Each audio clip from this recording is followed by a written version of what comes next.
안녕하세요. 결혼 7년 차 주부입니다. 결혼을 한 지 오래된 것은 아니지만 체감상으로는 거의 30년은 시집살이를 한 것처럼 참 힘든 생활이었어요. 저는 이남 1녀, 장남에게 시집을 갔습니다. 남편은 다정다감하고 저와의 사이도 좋았지만 시집살이는 쉽지 않았어요. 그나마 시부가 계실 때에는 시모의 시집살이가 그다지 힘들지는 않았는데 결혼 4년 차에 시부가 돌아가시고 난 후에는 시모의 행포가 점점 심해졌습니다. 그때 당시만 하더라도 저는 직장에 다니고 있었어요. 그런데 평일 주말할 것 없이 급하다며 시모는 저를 불러댔습니다. 어머님, 어디가 편찮으신 거예요? 당장 와야 할 정도로 안 좋으신 거예요? 남편한테 전화는 해보셨어요? 예, 뭐하러 동수한테 전화를 해? 네가 있잖니? 그냥 좀 감기 몸살 걸린 것 같다. 몸이 으슬으슬 추운 게 통밥도 못 해먹겠고 그러네. 이왕 온 거 우리 집 청소 좀 해다오. 내가 하려고 하니까 몸살 나서 몸이 영 안 움직여지네. 네? 어머님, 괜찮으신 거예요? 아까는 당장 쓰러질 것 같이 어지럽고 속도 안 좋다고 하셨잖아요. 아유, 그러게나 말이다. 너한테 전화할 때는 또 그랬는데 지금은 안 그러네. 너 오니까 괜찮아졌나 보다. 어쨌든 이왕 온 김에 우리 집 청소도 좀 해주고 저녁밥도 좀 챙겨주고 가렴. 어머님, 저 일도 다 빼고 왔어요. 급하다고 해서 그랬는데 이러시면 어떻게 해요? 아니, 너는 시모 아픈 것도 신경이 안 쓰이니? 아프니까 오라고 했지. 안 아픈데 오라고 했겠어? 그때는 정말 아팠다니까. 무슨 그렇게 괜히 부른 것처럼 이야기를 하니? 너 정말 서운하다. 어머님, 제가 더 서운해요. 아들은 바쁘니까 안 되고 며느리는 오라가라 해도 되고 그런 게 어디 있어요? 몸이 너무 안 좋아서 꼼짝을 할 수 없다고 해서 가보면 시모는 아픈 곳 하나 없이 멀쩡했습니다.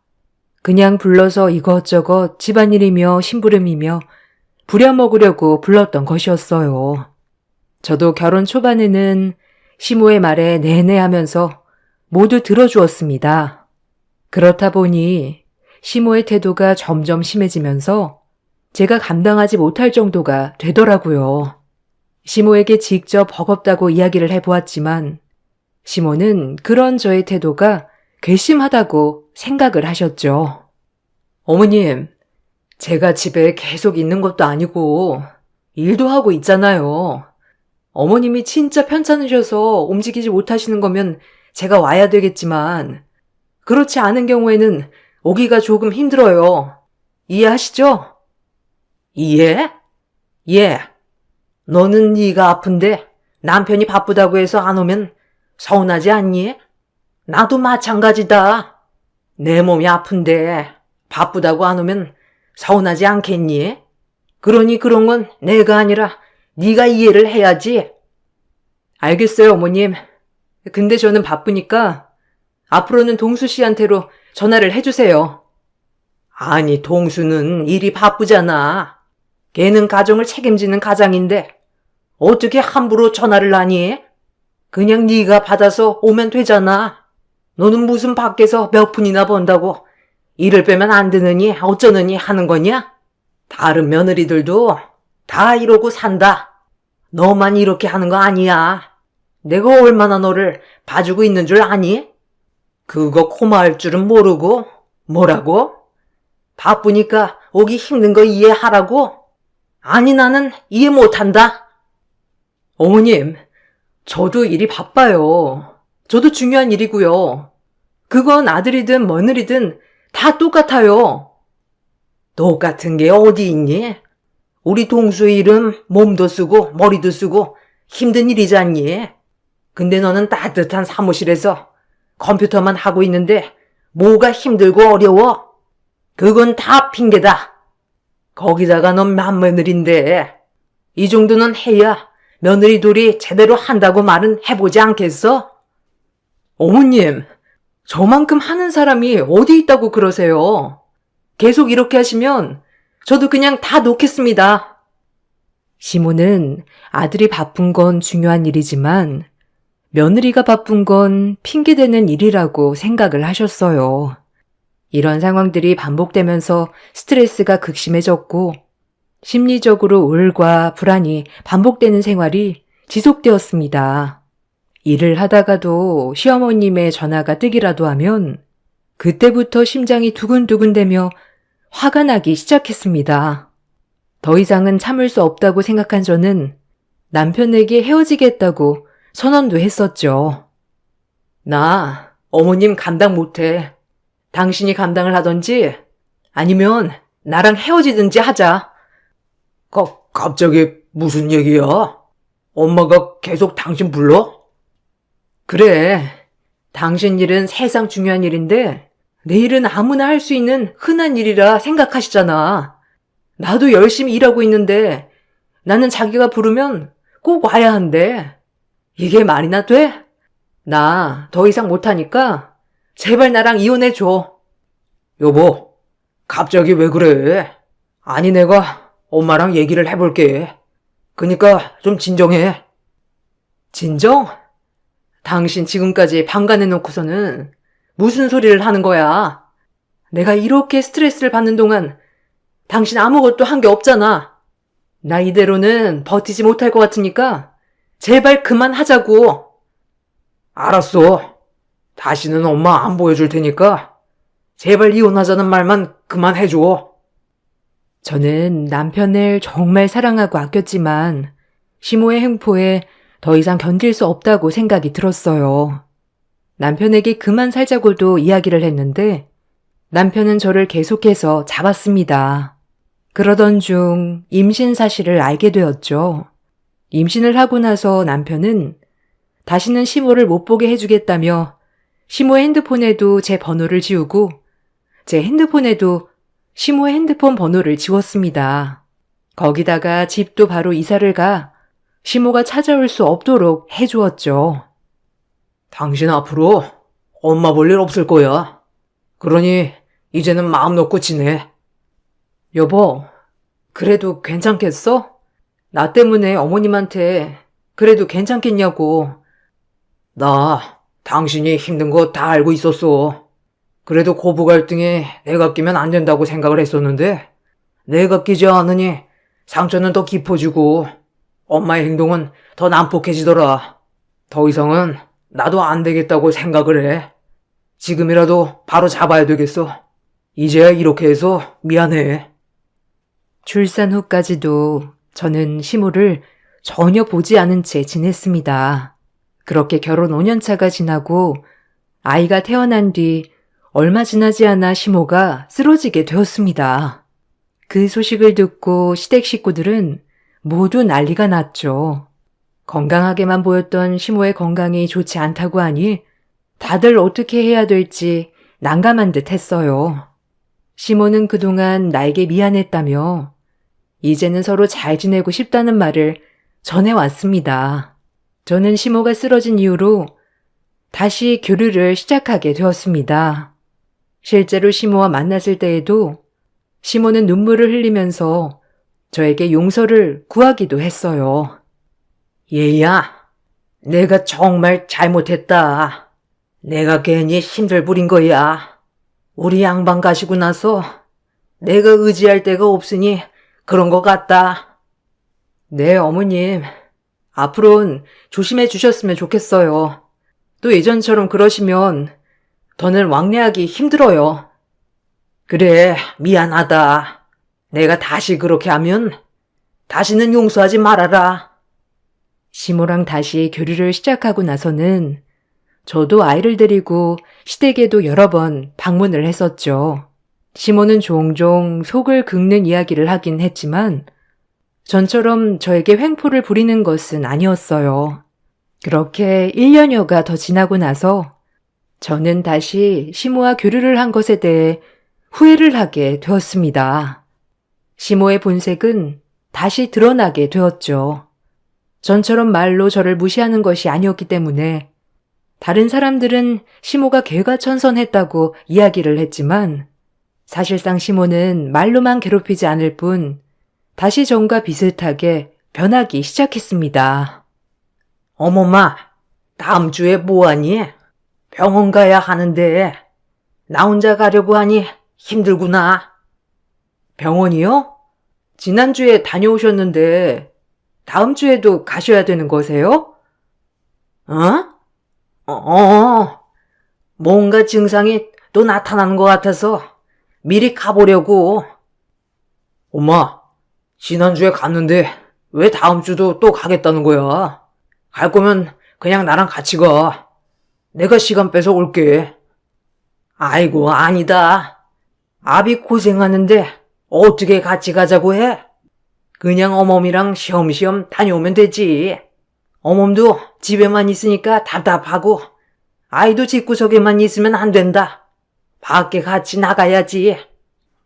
어머님, 병원에 아이 데리고 가면 더 안 좋아요. 언제 가실 건데요? 아기 아빠 쉴 수 있으니까 날짜만 이야기해 주세요. 아이고, 됐다. 그냥 나 혼자 갔다 오지 뭐. 머리도 아프고 그런데 괜찮을 거야.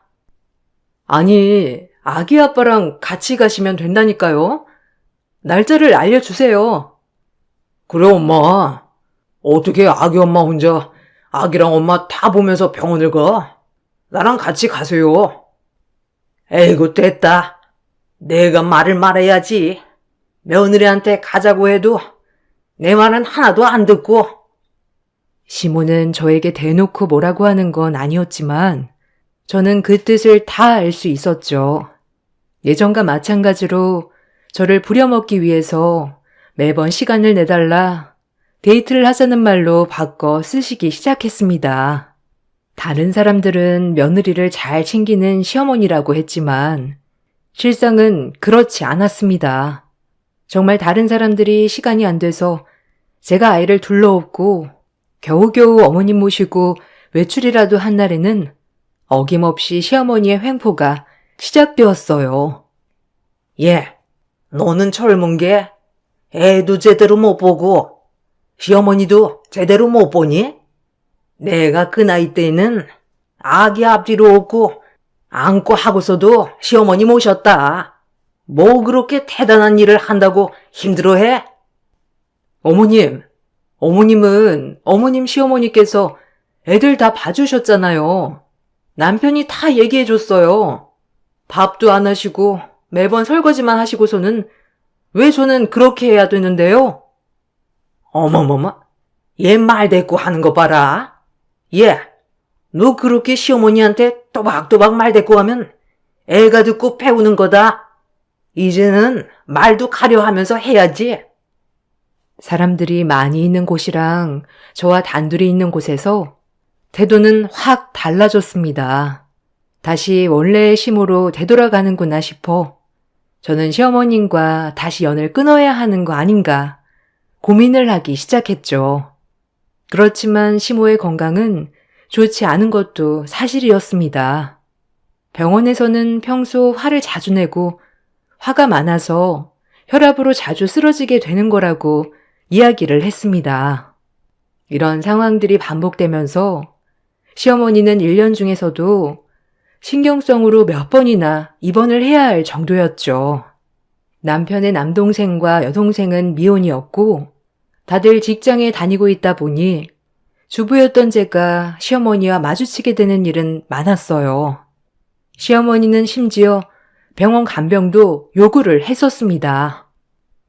예, 요즘은 딸이 아니고 며느리가 와서 다 간병을 한다더라.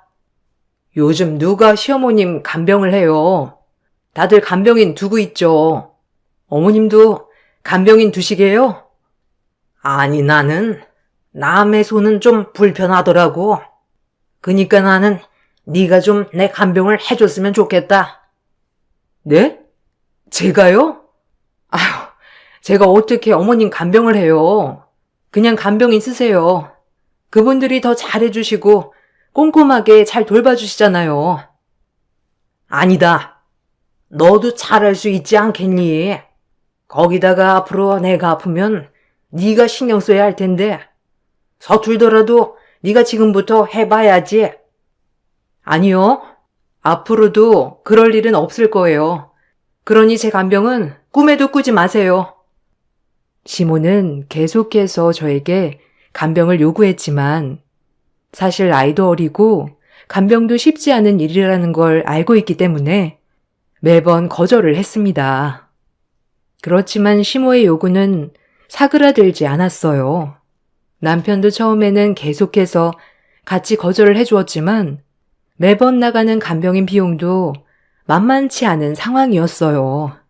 특히나 동생들 모두 사회 초년생이었기 때문에 모든 것을 감당하기 어려웠고 비용은 남편이 조금 더 부담을 하게 되었죠. 저에게는 티를 내지 않았지만 힘들어하는 남편을 보면서 조금이라도 도움이 되어야 되겠다 싶어서 결국에는 시모의 간병을 시작하게 되었습니다. 여보, 사실 나 당신 어머님 병원비, 간병비 때문에 고민하는 거 알고 있었어. 그런데도 그냥 외면했어. 내가 너무 힘들까봐. 알아. 당신 엄마 때문에 힘들었잖아. 지금도 엄마가 아프니까 어쩔 수 없이 받아준 거고. 그거에 대해서 정말 고마워. 지금은 신경 쓰지 않아도 괜찮아. 비용은 어떻게든 마련하고 있으니까 당신이 신경 안 써도 돼. 어떻게 신경을 안 써? 당신이 이렇게 고민하고 고생하는데 좀 고민하다가 결정한 건데 내가 어머님 간병할게. 아이도 이제는 어린이집도 가니까 낮 시간대는 내가 있을 수 있을 것 같아. 당신 그래도 괜찮겠어? 엄마랑 둘이 있는 건 더 힘들어하지 않았어? 무리하지 않아도 돼. 동생들도 같이 간병할 거니까. 어떻게 일 다니고 있는 사람들한테 간병을 하라고 하겠어. 그냥 내가 할게. 대신 집안일은 좀 부족해질 수 있으니 이해할 수 있지? 당연하지. 여보, 정말 고마워. 내가 정말 복 받았나 보다. 당신 마음이 이렇게 넓으니까 정말 고마워. 내가 잘할게. 남편에게 어머님 간병을 하겠다고 처음 이야기를 했을 때 남편은 정말 다행이라는 얼굴을 하고 저를 보았어요. 사실 계속해서 어머님 간병 비용에 대해서 고민을 많이 해왔었고 그걸 알고 있었던 저는 외면할 수 없었죠. 저는 꾹 참고 남편을 위해서, 가족을 위해서 감당하기로 결심을 했습니다. 역시나 시모는 저에게 요구하는 것들이 많았습니다. 1년에 몇 번씩 입원을 하면서 기력을 되찾고 다시 입원을 하고 반복을 했어요. 그때마다 병실밥이 맛이 없다면서 밥을 직접 해서 오라고도 이야기를 하셨죠. 어미야. 남 병원에서 먹는 밥이 너무 맛이 없다. 이렇게 병실밥만 먹다가는 아프지 않은 몸도 더 아플 것 같아. 그러니까 네가 집에 가서 점심이랑 저녁밥 좀 해와라. 그 정도는 할 수 있지? 어머님, 밥까지 하는 건 무리예요. 아무리 그래도 매번 반찬이나 이런 것도 다 해야 하는데 그냥 병원밥 드세요. 그게 힘드시면 반찬 가게에서 드실 만한 거 사올게요. 병원밥을 벌써 몇 년 동안 먹었니? 거기다가 반찬 가게도 맛있는데 찾기가 쉽지 않잖니? 그냥 네가 내 입맛 아니까 쓱쓱 쉬면서 하나씩 만들면 되지. 뭐가 힘들다고 그래? 여러 개 할 필요도 없고 몇 가지만 해서 가지고 오면 된다. 집에서도 해먹는 걸 조금씩 덜어서 와도 되고. 아휴, 어머님, 반찬은 못 해와요. 말로는 대충 싸우면 된다지만 그게 어디 쉽나요? 그냥 병원밥으로 드세요. 아니 내가 뜨신 밥 먹고 금방 기운 차린다니까. 왜 안 된다는 거야? 그럼 그냥 병원에서 쭉 있는 게 좋다는 거야? 시모는 제가 해온 밥이 아니면 밥을 먹지 않겠다는 이야기도 하셨죠. 정말 마음 같아서는 간병도 그만두고 싶었지만 남편이 저를 위해서 매번 집안일도 깔끔하게 해두는 것을 보고서는 그래, 이 정도면 몇 번 하고 말겠다 생각이 들기도 했습니다. 그래서 반찬 몇 가지를 싸고 가게 되었어요. 처음 몇 번은 반찬을 싸우자 좋아하셨던 시모는 점점 바라는 것이 당연하게 많아졌어요. 예, 다음에는 장아찌 좀 여러 개 가지고 와라. 이건 맛있긴 한데 매번 먹으니까 지겹구나. 좀 다른 걸로 바꿔가면서 가지고 와야지. 어머님, 이거는 다른 반찬이에요. 다른 거 드시고 싶으신 거 있으면 그걸로 가지고 올게요. 아니, 장아찌뿐만 아니라 버섯도 볶고 멸치도 볶고 하면 되지 않니? 그거 볶는데 오래 걸리는 것도 아니고 후딱 하면 2시간이면 다 만들잖니? 손이 느리니까 이런 것도 다 귀찮고 오래 걸리는 거다. 해봐야 또 느니까 그냥 이번에 요리 실력 는다 생각하고 한번 쭉 해봐. 반찬 3-4가지와 함께 밥, 국을 해가면서도 좋은 소리 한 번을 못 들으니 참 기운이 빠지기도 하더라고요. 그래도 남편도 엄마가 아프시다 보니 많이 신경을 쓰고 이래저래 저도 신경을 써주고 있어서 저는 꾹 참고 열심히 간병을 했습니다.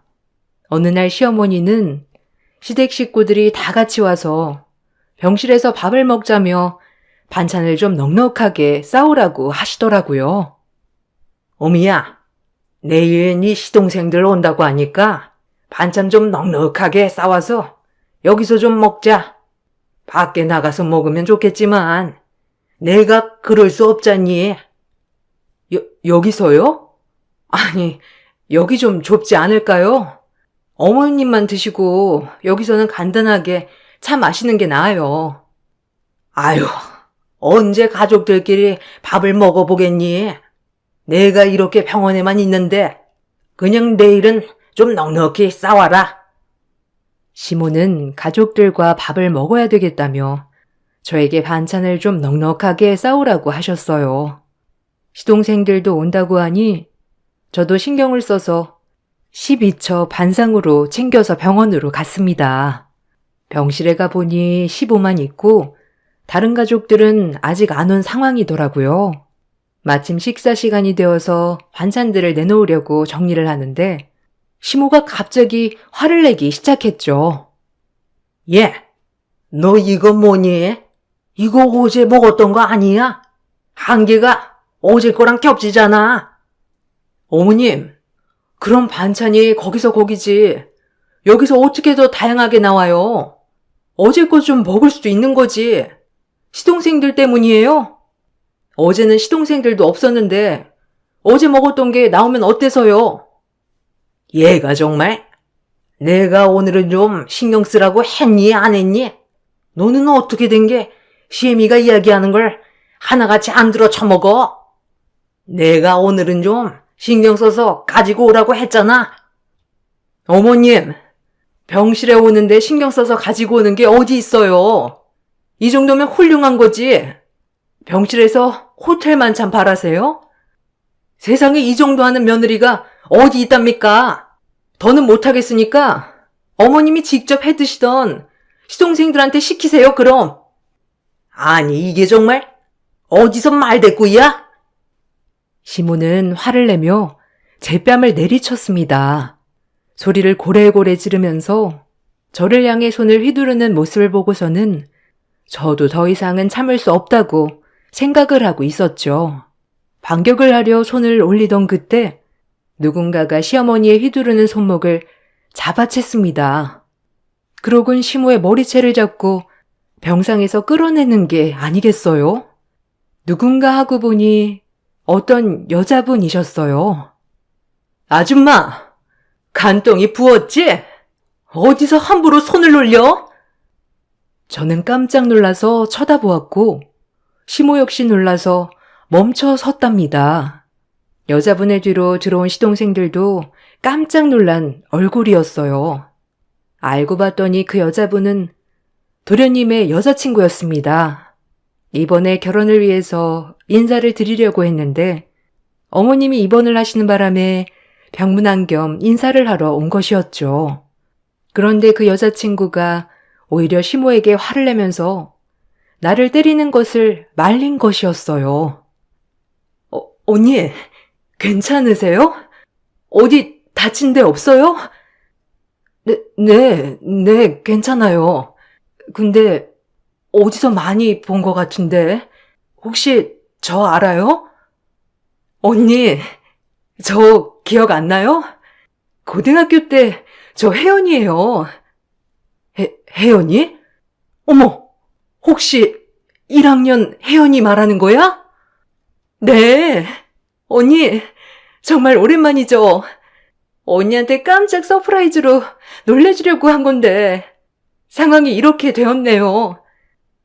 어디선가 많이 본 듯한 얼굴을 하고 있었던 예비동서는 바로 제 고등학교 후배였습니다. 1살 어린 후배였던 예비동서는 타지에서 전학을 와 친한 친구가 한 명도 없었던 상황이었어요.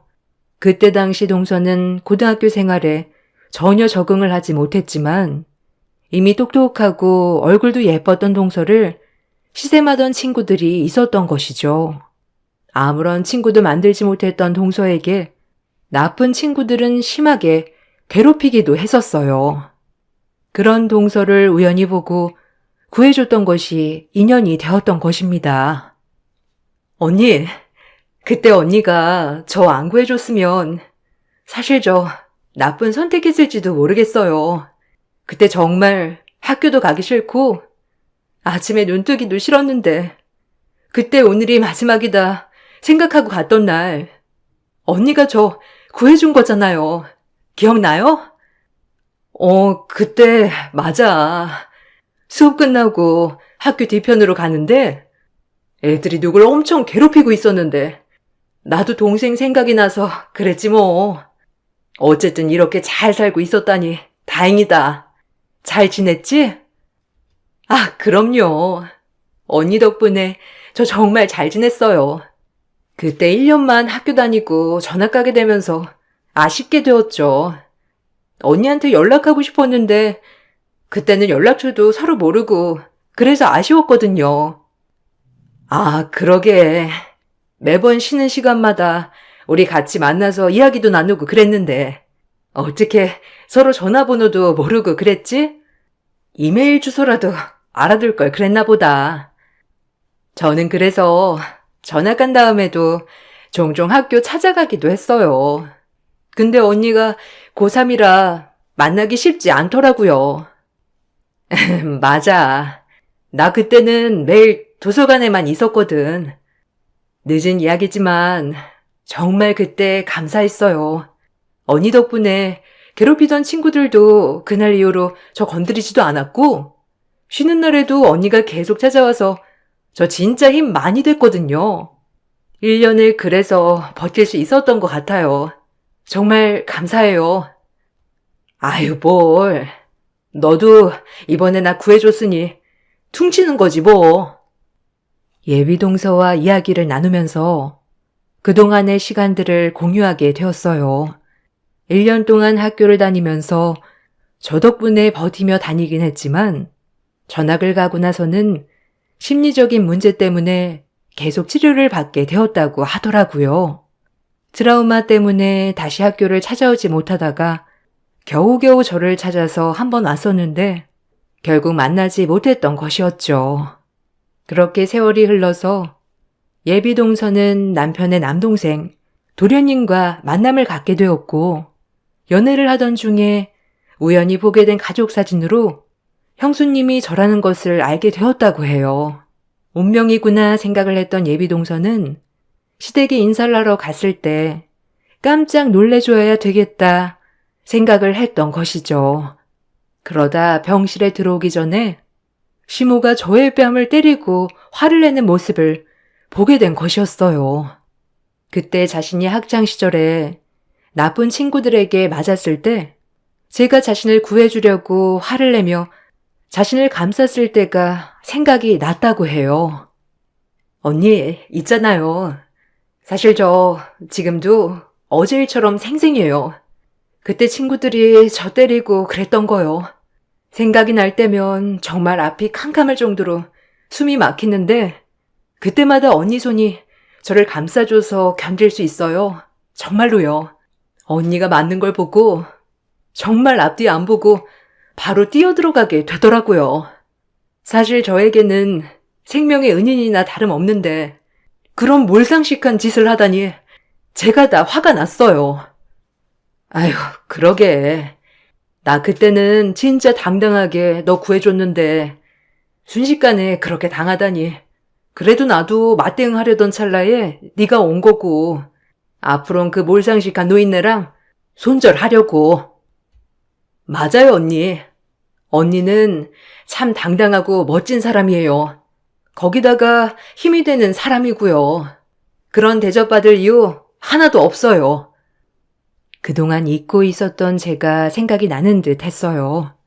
남편을 너무나 사랑했기 때문에 남편의 고생을 덜어주기 위해서 한 행동이었지만 결국에는 시모가 나를 무시하게 만드는 일이 되어버린 것이었죠. 사건이 일어난 이후로 저는 남편에게 더 이상은 못하겠다며 이혼을 선언했습니다. 여보, 나 더 이상 이제 이 짓거리 안 해. 당신 정말 최선을 다한 거 알아. 그렇지만 우리 사이에 시어머님이 계시는 걸 나도 당신도 무시할 수 없어. 이건 어쩔 수 없는 거고 앞으로도 바뀌지 않는 거야. 그러니 이제는 우리 둘이 그만해야 할 것 같아. 여보, 제발 그렇게 결단하지 마. 이혼만은 안 했으면 좋겠어. 이혼은 정말. 그렇지만 당신이 힘들다면 별거를 하자. 남편은 이혼 대신 당분간 떨어져 지내면서 마음을 정리해보자며 별거를 이야기했어요. 남편은 계속해서 제 마음을 돌려보려고 노력했는데 시모는 그런 남편의 노력은 아랑곳하지 않고 저에게 전화로 폭언을 날리기도 했죠. 야, 네가 뭔데 우리 아들한테 이혼을 언급해? 너 그깟 밥 몇 번 해왔다고 유세 떠는 거니? 너 맏며느리 아니야? 맏며느리면 며느리 도리는 해야지. 어디 건방지게 이혼을 언급해? 당장 너 내 앞으로 와서 무릎 꿇고 사과해. 뭐? 사과? 사과 같은 소리 하고 있네. 사과는 당신이 나한테 무릎 꿇고 싹싹 빌어야지. 당신이 그렇게 끔찍이 아끼는 장남, 이혼남 되게 생겼는데 어디서 지금 사과를 언급해? 제발 정신 좀 차려. 이 노망난 노인네야. 뭐? 노인네? 내가 뭘 어쨌다고 그러는 건데? 내가 너한테 돈을 달라고 했니? 뭘 달라고 했니? 고작 시어머니 간병해 주는 게 그렇게 고가워서 하늘 같은 남편한테 이혼하자고 하는 거니? 어디 그 잘난 입으로 얘기해봐. 그래. 당신 고작 그 간병 때문에 나랑 아기 아빠 갈라서기로 했네요. 이제 속 시원하세요? 당신이 바라던 대로 됐으니 잘난 장남이랑 시동생들 품에 끼고 어디 한번 잘 살아봐. 지 자식들도 안 하는 간병을 왜 생판 남인 내가 해야 하는데 그것도 모자라서 내게 손까지 올려? 당신이 그러니 대우를 못 받는 거야. 그러니 자식들도 외면하는 거라고. 어디 당신 자식들한테 간병해달라고 구걸이라도 해보시던가. 뭘 잘났다고 행포야 행포는? 너 말 다 했니? 네가 뭘 했다고 노력을 했단 거냐? 네가 어떤 노력을 했다고 감히 그렇게 말하냐고? 노력? 매일같이 병실에 육첩 한상 이상 대령했는데 그건 노력이 아니고 노력 할애비였답니까? 제발 뇌를 거쳐서 말을 내뱉으세요. 시모는 끝까지 저에게 횡포랑 횡포는 모두 부렸어요. 시어머니의 전화를 받고서는 며칠 동안 정신을 놓을 것 같아 어지럽기도 했지만 그런 저의 곁에 있으면서 위로를 해주었던 건 예비 동서인 혜연이었어요. 혜연이는 그날 사건 이후로 도련님과의 모든 결혼 계획을 중단했습니다. 사실상 혜연이의 마음은 더 이상의 결혼 진행은 하고 싶지 않다였지만 도련님은 혜연이와 결혼을 바랐어요. 도련님이랑 이야기는 해봤어? 뭐라고 해? 그냥 엄마 상관없이 안 보게 해줄 수 있으니 결혼하자고 하죠. 근데 저는 싫어요. 몰랐으면 모를까. 제 눈으로 보고서도 결혼을 한다?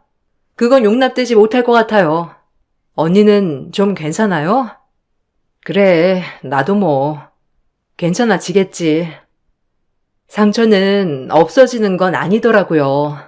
아마 평생을 가지고 가야 할 일이 될 수도 있고요. 근데 그걸 잘 치료하면 그냥 그런 대로 잘 견뎌서 지나갈 수 있는 것 같아요. 저는 그때 그 치료제가 언니였고요. 그러니? 그래도 큰 도움이 되었다니 그것만으로도 위로가 되네. 언니가 저 고등학교 때 저 구해준 것처럼 언니도 지금 상황에 제가 도움이 되었으면 좋겠어요. 저는 그 말을 듣고 내 편이 또 하나 생겼다는 것에 안심이 되었어요. 나중에 물어보니 도련님은 예비동서가 아니라면 평생을 결혼하지 않겠다며 선언을 한 모양이더라고요. 거기다가 남편 역시 저와 이혼을 하게 되면 시모를 보지 않고 살겠다고 이야기를 했다고 해요. 그 말을 듣고 나서 시모는 자신의 행동을 되돌아보게 되었는지 어느 날 갑자기 저를 찾아오기도 했습니다. 어미야, 내가 정말 미안하다. 큰애고 작은애고 나랑 연 끊겠다고 하는데 네가 좀 도와주면 안 되겠니? 제가요? 제가 도와드릴 건 없을 것 같네요. 어미야, 내가 너무 못되게 굴어서 미안하다. 저번에 그랬을 때 내가 반성했는데 또 그렇게 해서 많이 화났니? 그때 저한테 사과하시면서 하신 말 기억나세요? 다시 한번 그런다면 용서하지 말라는 말씀이요. 아휴, 정말 내가 죽을 죄를 지었다. 너를 무시하려고 한 건 아니었는데 내 욕심이 과했어. 한 번만 용서를 해다오. 우리 아들들 다 나랑 연 끊겠다고 난리인데 한 번만 우리 아들들이랑 이야기 좀 해다오. 저는 더 이상 할 얘기 없어요. 자식들이 그렇게 나오는 건 다 본인 업보겠죠. 그리고 그때 상처 저 안 잊고 있습니다. 저한테 손찌검한 부분에 대해서도 위자료 청구할 테니 그런 줄 아세요. 이렇게 사과하셔도 이미 늦었어요. 남편에게 이혼을 요구했다면서 당장 찾아와 무릎 꿇고 싹싹 빌라고 했던 시모는 반대로 저에게 찾아와 울며불며 사과를 했습니다. 시모의 모습에 조금도 동요되지 않더군요. 이미 이런 상황은 몇 년 전에도 경험한 일이었죠. 결국에는 시모의 행동은 변하지 않을 거라는 것도 알았습니다. 아마 이렇게 사과를 했던 것도 자신의 전부였던 자식들이 모두 등을 돌렸기 때문에 울며 겨자 먹기로 한 사과가 아닐까 생각을 하고 있어요. 예비 동서였던 혜연이와는 다시 친한 언니 동생으로 잘 지내고 있습니다. 그때 고등학교 시절로 돌아간다고 해도 저는 그때의 혜연이를 구해줘야 된다고 생각을 하고 있답니다. 당시에는 단순한 선행이라고 생각을 했던 일이었는데 이렇게 제 삶에 큰 도움이 되었네요. 앞으로도 저는 시모와 화해할 생각은 전혀 없습니다. 시모의 행동이 바뀐다고 하더라도 그게 진심일지 믿을 수 있을지도 모르겠네요. 제가 어머님을 용서하지 않는 것이 너무한 거 아니겠죠? 여러분은 어떻게 생각하시나요? 저는 사람은 바뀌지 않는다는 걸 다시 한번 느끼고 있어요. 저의 긴 글을 읽어주셔서 감사합니다. 모두들 행복하고 편안하세요. 안녕하세요. 저는 50대 중반을 넘어선 여자입니다. 그동안 살면서 후회 없는 삶을 살았다고 생각했었는데 최근에 겪게 된 일들이 제 마음을 너무 아프게 만들었네요. 20년 전에 남편을 만나 결혼까지 하게 되었는데 남편 옆에는 태어난 지 얼마 되지 않았던 신생아가 있었어요. 제가 남편과 연애를 하면서 알게 된 아이의 존재는 너무 큰 충격이었죠. 시부모님께서 돌봐주고 계시다는 말을 들었었고, 결혼까지 생각했던 저는 많은 고민에 빠져 있었습니다. 그러다 아이의 얼굴을 처음 보게 되었을 때 혼자가 되어버린 모습이 너무 안쓰러워 제가 그 아이를 품어주길 결심하게 되었죠. 그렇게 남편과 결혼을 하게 되었고 배아파 낳은 자식은 아니었지만 제 자식처럼 키우게 되었습니다. 당연히 그때 당시 부모님의 반대도 있었어요. 하지만 제가 정말 진심으로 남편을 사랑했고 그 아이 또한 저에겐 특별한 존재로 다가왔기 때문에 한번 맺어진 인연을 버리고 싶지 않았습니다. 부모님께서는 언젠가 후회할 날이 찾아올 거라는 말을 꺼내셨지만 그 말의 의미를 그때는 크게 와닿지 않았어요. 그렇게 마음으로 낳은 아이를 최선을 다해 키우면서 살아온 세월이 20년이나 흘러버렸습니다. 오랜 세월 동안 많은 눈물을 흘리기도 했지만 뒤돌아보면 그것 또한 추억이 되었네요. 저와 결혼하기 전에 이미 다른 여자와 결혼을 한번 했었던 남편에게 줄곧 들어왔던 전처는 다른 남자와 바람이 나서 배아파 낳은 자식을 버리고 떠나버린 사람이었습니다. 그렇게 얼굴 한번 못 보고 말로만 들었었던 그 여자가 20년이 지난 이후에 제 앞에 나타날 거라곤 상상조차 하지 못했었네요. 남편이 간암 투병 중이라 병원에 입원을 해 있는 상태라 치료를 받고 있어서 아들과 함께 추가적으로 필요한 물건들을 이것저것 챙기고 있었는데 초인종 소리가 들렸고 인터폰을 보고 있던 아들이 처음 보는 사람이라며 아시는 분이냐고 물어보길래 저도 인터폰에 얼굴을 비추고 있던 여자를 저 또한 봤지만 처음 보는 얼굴이라 누구시냐고 물어보자 남편의 이름을 대면서 문을 열어주길 원하길래 남편과 연관이 있는 사람인 줄 알고 별 의심 없이 현관문을 열어주었습니다. 화장을 진하게 하고 저와 아들을 번갈아가며 쳐다보던 여자는 현관문 앞에서 남편의 소식을 물어보길래 병원에 입원해 있는 중이라며 누구시냐고 물어보게 되었습니다. 그 여자는 제 얼굴을 빤히 쳐다보더니 옆에 있던 아들의 얼굴을 다시 한번 보면서 침묵을 유지했고 병원의 위치를 물어보았네요. 자신이 어떤 사람인지 정확하게 설명을 하지 않아서 저는 기분이 별로 좋지 않아 본인이 어떤 사람인지부터 설명을 해줘야 할 것 같다고 얘기하자 저를 바라보고 있던 그 여자는 팔짱을 끼더니 남편의 전처라는 충격적인 말을 꺼내게 되었어요. 순간적으로 너무 놀란 저는 딸꾹질을 하게 되었고 전처는 제 옆에 있는 아들에게 몰라보게 잘 커준 것 같다면서 제가 보는 앞에서 자신이 친엄마라는 사실을 조금의 고민도 없이 밝히고 말았습니다. 아들에게는 친엄마의 존재를 단 한 번도 밝힌 적이 없었어요. 신생아 때부터 제가 키워왔기 때문에 설명해 줄 필요가 없을 것 같았고 가족 모두 그렇게 하는 게 아들을 위하는 거라고 생각했었죠. 그런데 갑자기 나타난 여자가 아들에게 자기가 친엄마라고 소개하는 순간 아들은 그 여자의 얼굴에서 장난이 아닌 진심이라는 눈빛을 느끼게 되었는지 저를 바라보며 무언가 말을 해주길 원하고 있었어요. 너무 당황스러웠던 순간이라 곧바로 대응을 했어야 했는데 저도 너무 놀랐는지 쉽게 말을 꺼내지 못했었네요.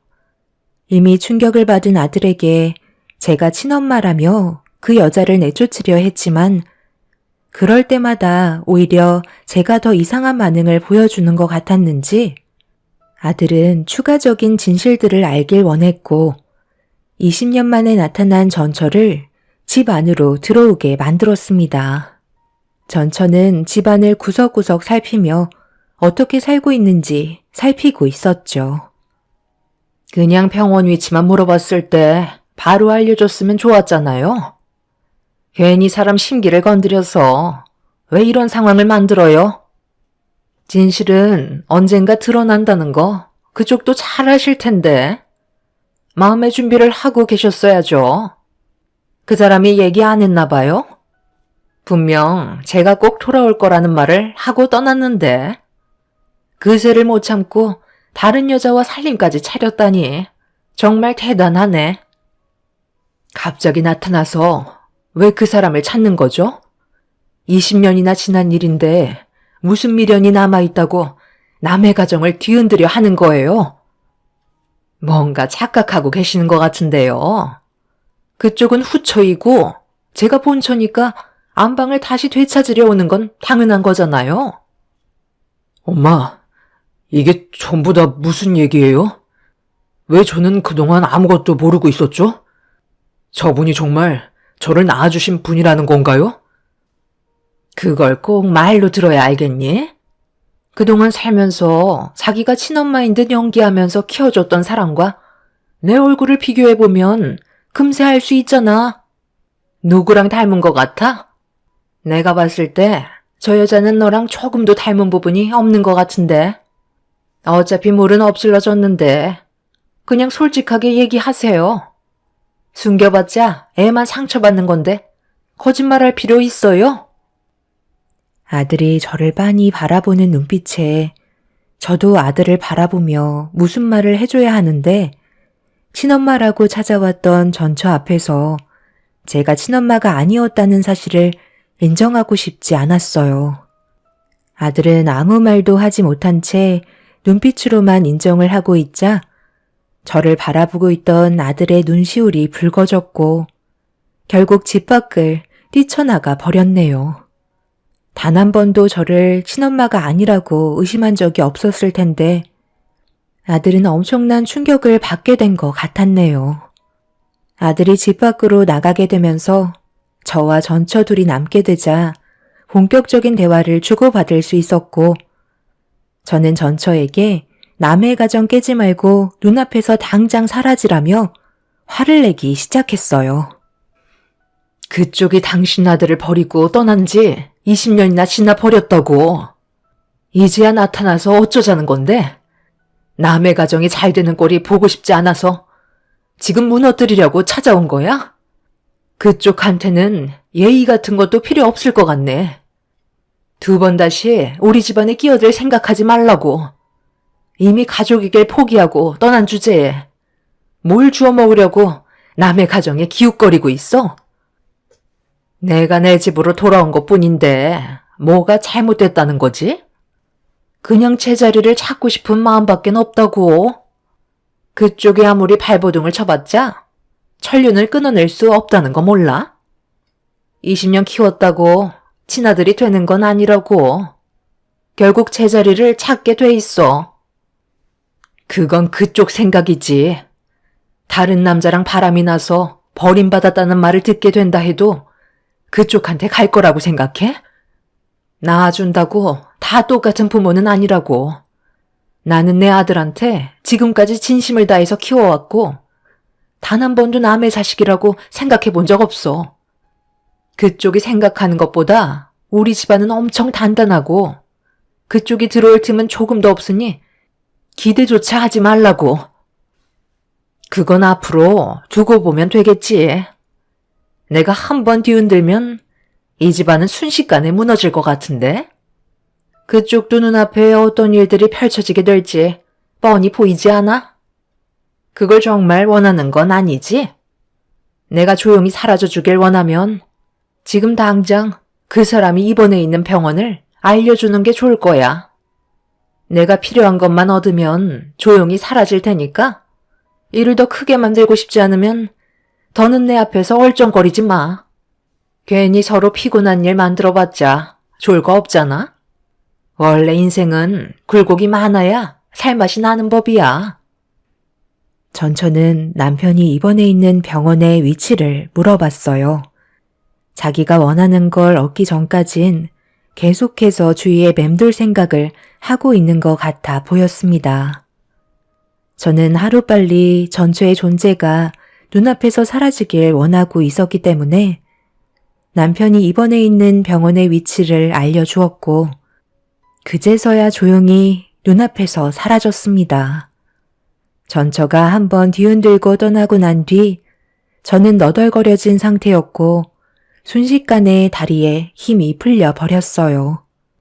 아들이 받게 된 충격이 너무 걱정돼서 떨리는 손을 진정시키며 아들에게 전화를 걸어봤지만 이미 전원은 꺼져 있었습니다. 언젠가 아들이 친엄마를 만나게 될지도 모른다는 상상을 해본 적은 있었는데 20년 동안 너무 조용하게 살아와서 그런 일은 저에게 일어나지 않을 거라 생각했었어요. 그런데 예상치 못한 날에 찾아와 내 아들 앞에서 자기가 친엄마라는 말을 하게 되면서 저는 아무런 대응도 할 수 없었습니다. 아들에겐 무엇보다 시간이 필요할 것 같아 먼저 다가오기 전까진 최대한 조심해야 했고 기다려줄 수밖에 없었어요. 그렇게 한참 동안 집 밖으로 나가지 않았던 저는 정신을 차린 뒤 병원에 필요한 물건을 다시 챙기고 병원으로 향했습니다. 병실 문을 열고 들어갔을 때 이미 전처가 다녀갔는지 남편의 얼굴은 창백해져 있었고 저를 바라보고 있던 눈빛에는 걱정이 한가득이었네요.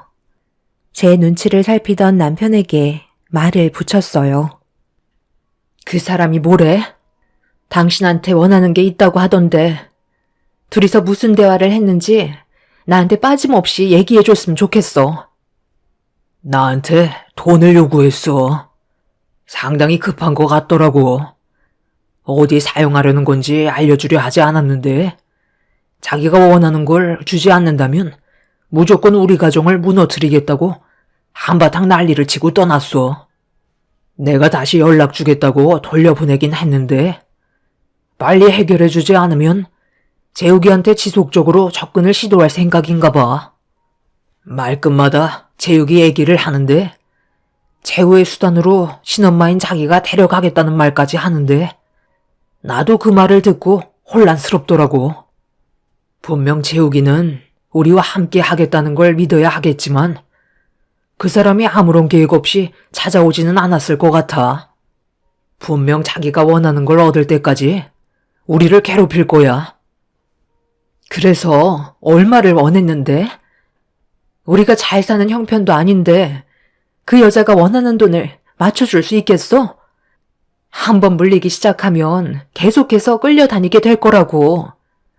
나는 그 여자가 원하는 걸 절대 들어줘선 안 된다고 생각해. 재욱이도 우리 가족이 무너지는 걸 원치 않을 거야. 어느 정도 예상은 했었지만 전처가 원하는 건 돈이었고 자기가 원하는 금액을 맞춰주지 않는다면 끝까지 괴롭힐 작정이었습니다. 전처가 남편에게 원했던 돈의 금액은 적지 않았고 저희 집안의 형편으로는 맞춰줄 수 없는 금액이었습니다. 3억이 필요하다며 한 달 내로 준비해달라고 했지만 남편도 그렇고 저 또한 어차피 아들이 친엄마의 존재를 알게 된 이상 도와줄 필요는 없을 거라 생각했었네요. 낳아준다고 해서 친엄마의 권리를 행사할 수 없을 뿐더러 기른 정이 더 크기 때문에 제 아들을 믿고 기다려주기로 했어요. 그렇게 남편과 약속했던 한 달의 시간이 가까워 오자 예상했던 대로 전처는 또다시 저희 앞에 모습을 나타냈네요. 내가 말한 돈은 준비가 잘 돼가나? 어떻게 진행이 되고 있는지 궁금해서 찾아와 봤는데 약속한 날짜에 줄 수 있는 거지? 당신한테 조금도 도와줄 생각 없으니까 내 눈앞에서 당장 사라져. 그리고 우리 가족 한 번 더 건들면 가만두지 않겠어? 어느 정도 예상은 하고 있었지만 정말 생각이 없는 사람들이구만. 내가 정말 작정하고 덤비면 어떻게 되는지 보고 싶다는 거네. 얼마 전에 내 아들과 따로 만난 적이 있었거든. 그런데 꽤 마음이 흔들리는 모습을 보게 됐어. 이제 20살이고 앞으로 내 옆에 끼고 살면서 벌어오는 돈으로 평생 먹고 살아야 되겠네. 당신이 내가 원하는 조건을 들어주지 않는데 이왕 이렇게 된 거 뭐라도 가져가야 하지 않겠어? 어떤 생각을 가지고 있는지 충분히 알았으니까 더 이상 말리지 마. 나는 무조건 내 아들을 데려갈 거고 그쪽은 내 아들의 얼굴을 2번 다시 볼 수 없을 줄 알라고. 그렇게 한다면 내가 그쪽을 절대 가만두지 않을 거야. 내 아들 털끝 하나라도 건들기만 해봐. 평생 후회하게 만들어 줄 테니. 전처는 제 말을 들으려 하지 않았고 자기 할 말만 하고 병실을 빠져나갔습니다. 남편도 아들이 걱정이 됐는지 급하게 전화해보라고 얘기했지만 아들은 계속해서 핸드폰 전원을 꺼놓은 상태였어요. 생각할 시간이 많이 필요한 건지 연락 한 통 없는 아들의 걱정에 한숨을 내쉬고 있는데 갑자기 핸드폰으로 문자 한 통이 도착했어요. 확인을 해보니 아들이 집에 도착했는지 할 말이 있다며 집에서 보자는 내용이었습니다. 그래서 급하게 집으로 향했고 현관문을 열며 오래간만에 보는 아들의 이름을 부르며 들어간 순간 그 자리에서 경직되어 버렸어요. 아들 옆에 전처가 함께 앉아 있었습니다. 지금 뭐 하는 짓이야? 당장 내 아들 옆에서 안 떨어져? 어디서 지금 수작을 부리려 하고 있어?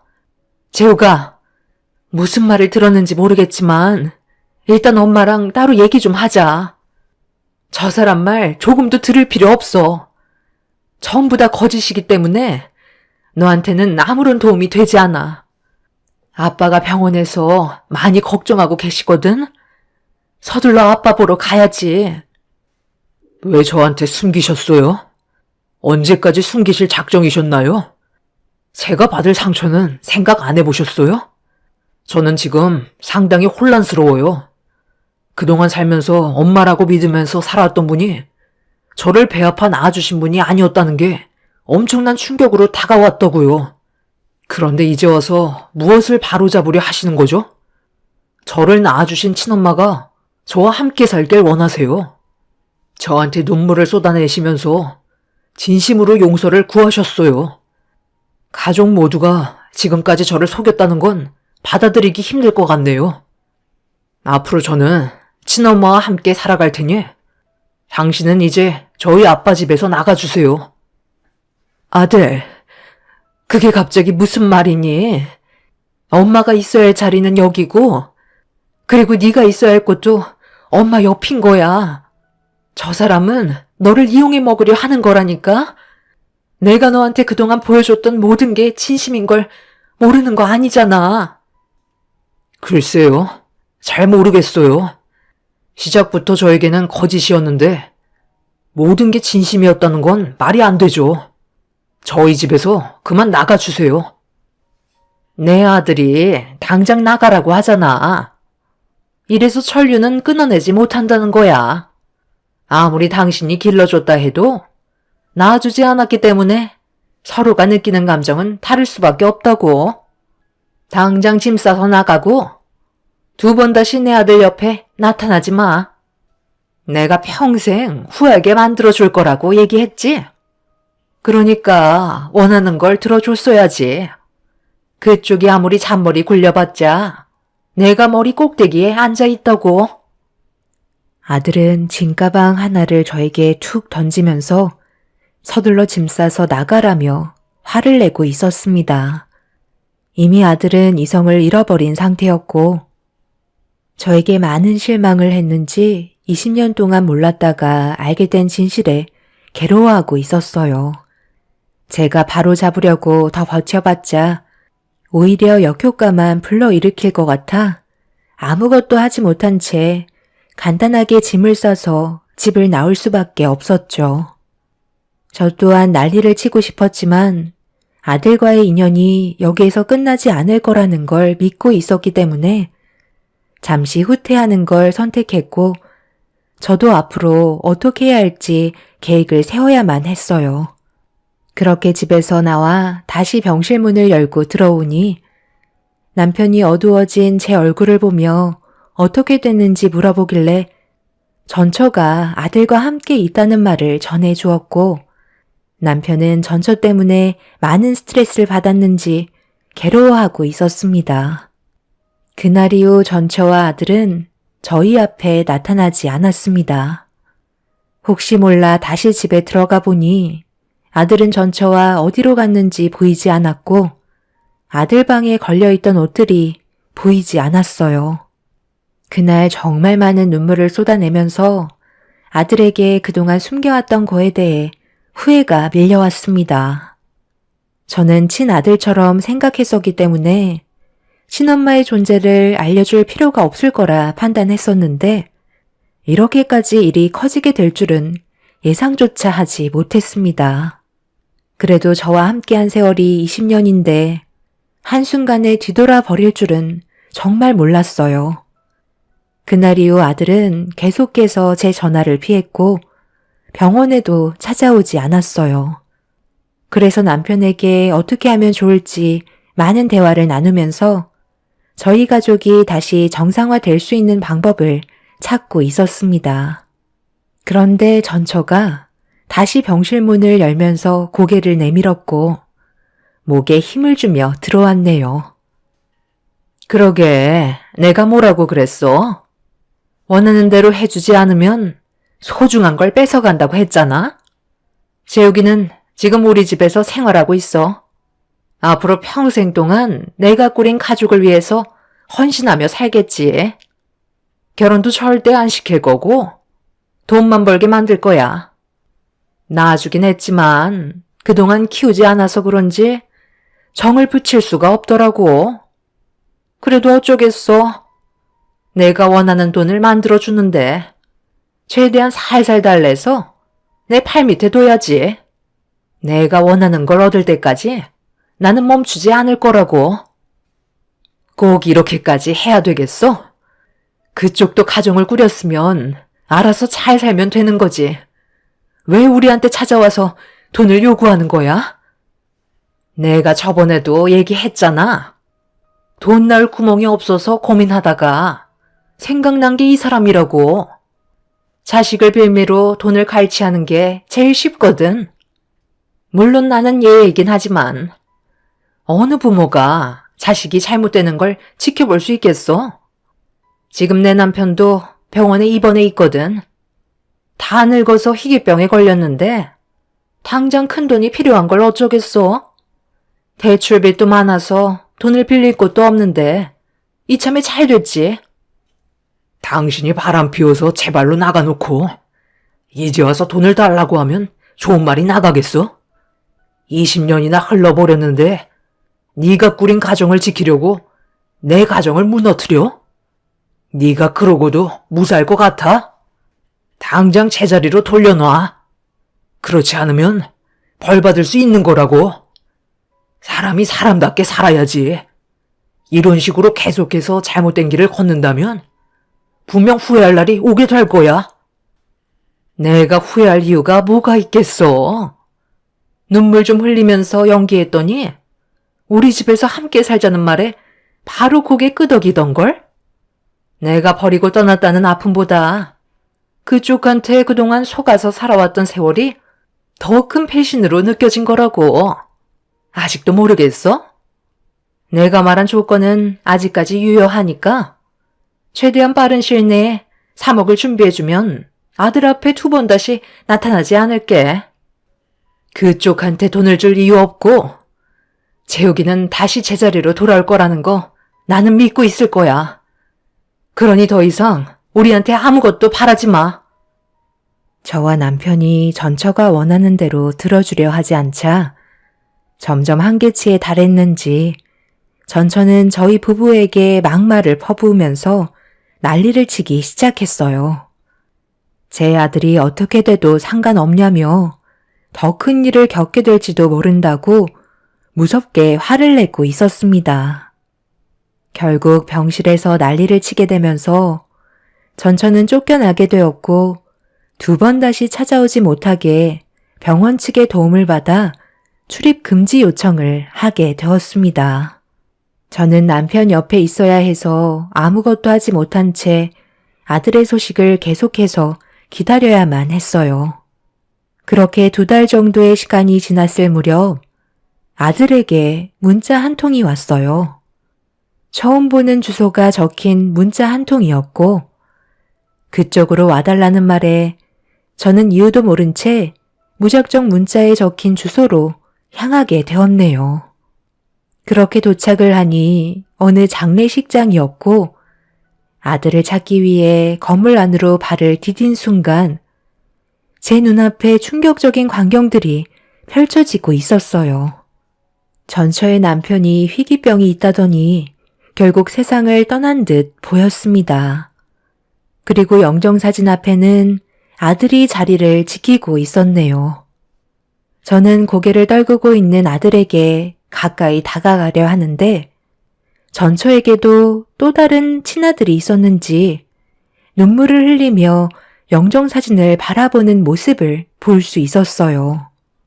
아들이 저한테 무엇을 보여주기 위해 전처의 장례식장에 저를 불렀는지 알 수 없던 그때 고개를 떨구고 있던 아들이 고개를 들며 저를 바라보더니 조그마한 무언가를 보여주었고 장례식장에 배치되어 있던 앰프 기계에 손에 쥐고 있던 걸 꼽는 순간 제 아들과 전처가 나눴던 대화 내용이 장례식장 안에 울려 퍼지기 시작했어요. 너는 어딜 가도 내 자식인 건 달라지지 않는 사실이야. 앞으로 나를 도와줘야 할 일들이 엄청 많을 거다. 아까 병원에서 봤던 그 사람은 곧 세상을 떠날 거거든. 그래서 그 사람 앞으로 들어져 있는 생명보험만 해도 상당하다고. 저 인간이 나 같은 여자를 어디서 만나겠어? 세상을 떠날 사람들은 아쉬운 게 없거든. 자기를 잘 챙겨주는 사람한테는 마음을 쉽게 뺏기기 마련이야. 앞으로 너도 해야 될 일들이 정말 많다. 내 아들이니 그 정도는 해줄 수 있잖아? 너한테 치모에 대한 사실을 숨긴 그 사람들한테 복수하고 싶잖아. 그럼 네가 앞으로 잘 나가야 되지 않겠니? 어려운 거 없어. 이런 사람들만 찾아다니면 되는 거야. 생명보험을 틀어놨는데 병 걸려서 혼자 외롭고 쓸쓸하게 사는 사람들만 골라서 상대하면 돼. 나한테 알려주면 그 다음부턴 내가 알아서 작업에 들어가니까 그렇게 해줄 수 있지? 너한테도 적지 않은 돈을 쥐어줄 수 있어. 솔직히 너희 아빠한테도 3억 정도 달라고 얘기했는데 널 키워준 그 여자가 생각보다 쉽지 않더라고. 그래도 너는 나를 실망시키지 않을 거지? 남편이었던 그 사람은 예정도 없는지 그 여자한테 정신 팔려서 자식이 떠나가든 말든 돈이 더 중요하다고 하더라. 결국 봐봐. 친엄마인 내가 너를 걷어들여 줬잖아? 20년 키워준 거? 그런 건 아무 소용없어. 세상은 돈이 전부거든. 앞으로 엄마를 위해서 많은 것들을 이뤄주길 바란다. 얘도 내가 배 아파 낳은 자식이긴 한데 아빠가 누군지 몰라. 언제 어떻게 임신을 했는지 기억이 나질 않거든. 그래도 꽤 쓸모 있어. 이번 건도 얘가 물어온 거니까. 외로움을 많이 타는 사람들이 젊은이들한테 마음을 열어주거든. 그럼 얘가 하나하나 물어보는 거야. 그래서 우리가 원하는 정보가 들어왔을 때 내가 접근을 하게 되는 거고, 그 사람은 남은 인생을 누군가에게 기대고 싶은 마음이 있기 때문에 쉽게 접근을 할 수가 있지. 그렇게 해서 다 먹은 생명보험금만도 꽤 된다니까. 다 먹고 살자고 하는 짓이니 너도 앞으로 따라다니면서 잘 보고 배워. 너는 20살이니 보험 직원으로 가장해서 은근슬쩍 생명보험 얘기를 꺼내면 되겠네. 너는 사기를 치는 게 아니니까 걱정하지 마. 우리는 그 사람들한테 남은 인생 행복을 주고 그에 따른 보수를 받는 것뿐이라고. 일단 보험에 대해 대충 알아놔야 하니까 이것부터 읽어봐. 장례식장에 울려 퍼진 전처가 아들에게 하는 말은 정말 충격적이었어요. 배 아파 낳은 자식에게 사기를 치라고 가르치고 있는 목소리가 온몸에 소름을 돋게 만들었습니다. 영정사진 앞에서 오열하는 척 연기를 하던 전처는 자기 목소리가 울려 퍼지자 당황스러웠는지 제 아들한테 급하게 다가가선 당장 소리 줄이라고 화를 내기 시작했지만 아들은 멈추지 않고 많은 사람들이 들을 수 있도록 계속해서 틀어놓고 있었습니다. 전처는 더 이상 참을 수가 없었는지 제 아들의 뺨에 손을 올려 붙였고 저는 그 모습을 보고 이성을 잃어버려 전처의 뺨에 손을 사정없이 올려 붙였습니다. 제가 나타날 거라고 예상하지 못했는지 전처는 저를 보며 당황스러워했고 전처의 실체를 알게 된 사람들이 주의를 에워싸며 전처에게 발길질을 하기 시작했어요. 장례식장은 순식간에 아수라장이 되었고 끝내 경찰이 오게 되면서 두 모자의 인생은 곤두박질치게 되었습니다. 아들이 처음엔 친엄마에 대해 그동안 궁금했던 점을 물어보려고 대화를 시도하게 되었는데 친엄마라는 사람이 아들을 이용해 사기칠 계획을 가지고 있었고 그런 모습에 너무 큰 실망을 하게 된 아들은 자기 친엄마를 나락으로 떨어뜨리기 위해 그동안 저에게 말도 못하고 연기를 하면서 계획을 꾸미고 있었던 거였네요. 이런 모든 사실을 알게 되자 아들에게 너무 큰 짐을 안겨준 것 같아 안아주며 오열을 하고 말았습니다. 아들은 저에게 상처 주는 말을 해서 미안하다며 낳아준다고 다 부모가 되는 건 아닌 것 같다며 완전히 마음을 접을 수 있었다고 제 얼굴에 흐르고 있는 눈물을 닦아 주었네요. 그렇게 전처는 의도적으로 보험금을 타기 위해 사기 계획을 세웠던 범행들이 전부 밝혀지게 되면서 법적 처벌을 면하지 못했습니다. 전처는 나중에 다시 한번 얼굴을 보게 된다면 그땐 저희 집안을 무조건 무너뜨리겠다는 말을 했지만 저에겐 든든한 아들이 있기 때문에 두려운 건 하나도 없네요. 앞으로 저희 가족에게 행복만 가득했으면 좋겠습니다. 저희 남편도 항암 치료를 받으면서 최근에 간을 이식받을 수 있다는 희망적인 말을 의사에게 들을 수 있었습니다. 하루빨리 기증받아서 저희 가족이 행복하게 잘 살았으면 좋겠네요. 제 사연을 들어주신 분들 이번 명절 잘 보내시고 가족들과 행복한 시간 보내시길 바랍니다. 감사합니다. 안녕하세요. 경기도에 사는 40대 여자입니다. 제가 겪은 일로부터는 시간이 꽤나 지났지만 저도 제 이야기를 한번 써보려고 해요. 저는 20대 중반 어린 나이에 남편을 만나 결혼을 했습니다. 선을 보고 만났기 때문에 어느 정도 성격도 맞고 생활 환경도 비슷하여 선택한 결정이었죠. 아래로 줄줄이 동생들이 딸려 있었기 때문에 엄마 아빠의 부담을 덜어주고자 선택한 것도 있었죠. 이렇게 이른 나이에 시집을 온 저는 3년만 같이 살면 분가를 시켜준다는 말에 시부모님과 같이 살게 되었어요. 처음엔 제 부모님처럼 잘해주셨기 때문에 문제가 되지 않았어요. 시댁은 예전부터 자영업을 하셨기 때문에 점포를 운영하고 계셨죠. 결혼 전 남편이 회사를 그만두고 엄마 아빠를 도와 가게에서 같이 일하면 어떻겠냐고 해서 처음엔 내키지 않았어요. 하지만 계속되는 남편 설득에 결국 회사를 그만두고 어머님 아버님을 도와 점포를 운영하기 시작했습니다. 저와 적성에 맞진 않았지만 남편과 시부모님은 어차피 우리 있게 될 거니까 조금만 참고 열심히 해라 였죠. 남편도 같이 하는 일이었기에 하게 되었어요. 그것이 저의 발등을 찍을 일이라는 것을 모른 채로 말이죠. 그렇게 시부모님 가게에서 일을 하게 되었습니다. 처음 남편의 활동적인 모습이 너무 좋았지만 결혼을 하고 보니 완전 마마보이 그 자체였죠. 남편네 집이 자영업을 꽤 크게 하였기 때문에 외동인 남편 명의로 재산이 많이 되어 있다곤 했지만 마마보이인 남편은 어머님 말이 아니고서야 본인 돈을 쓸 수 없었죠. 시부모님만을 의지해서 살아가고 있었거든요. 형제가 많아 약간 독립적인 성향을 가진 저로서는 이해할 수 없었어요. 애미야, 왜 계산이 안 맞는 거니? 어제 정산 안 하고 갔어? 이러면 안 된다니까. 좀 꼼꼼하게 해라. 한번 일을 하려면. 아, 어머니, 어제 마감은 그이가 했어요. 아마 그이가 안 하고 왔나 봐요. 지금 제가 다시 해볼게요. 이리 주세요. 아니, 넌 왜 네 남편한테 뒤집어 씌우냐? 네가 했든 남편이 했든 죄송하다 한마디면 될 것을 가지고 토를 달아 달기를. 네? 아니, 당연히 제가 안 했으니까 안 했다고 하는 거죠.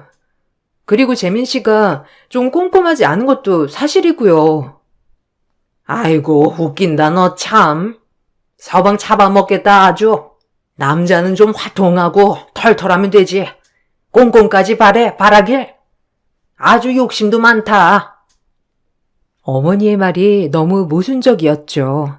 제가 잘못하면 안 되고 남편은 잘못을 해도 된다니 이런 문제부터 시작하여 임금 문제까지 점점 불만이 쌓여갔어요. 항상 남들은 1원 한 장 틀리지 않게 정산을 해주셨지만 늘 저에겐 얼렁뚱땅 정산을 해주셨어요. 이런 것들이 쌓여 저는 점포에서 일을 하기 싫어졌습니다. 그래서 어머님께 말을 했죠. 더 이상은 할 수 없었기 때문에요. 생활비를 한번 타려고 하면 어머님에게 어떤 연유로 돈을 쓴다고 허락을 받고 돈을 써야 했어요. 정말 숨이 막혔습니다. 어머님, 저 그냥 다시 회사 나갈까 봐요. 아무래도 저랑 점포는 안 맞는 것 같고요. 오히려 회사 생활이 맞는 것 같아요. 아니, 왜 그러냐? 나 때문이냐?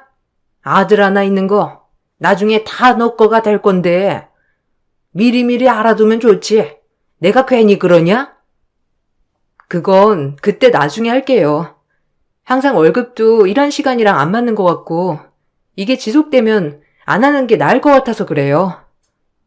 아니, 어차피 다 우리 돈인데 그게 그렇게도 억울하냐? 나도 참 너한테 섭섭하다. 가족이면 좀 손해도 보면서 하는 거지. 어찌 그렇게 또박또박 다 받아내려고 해? 나 원참. 애초에 욕심 많은 건 알았는데 너 참 너무하다.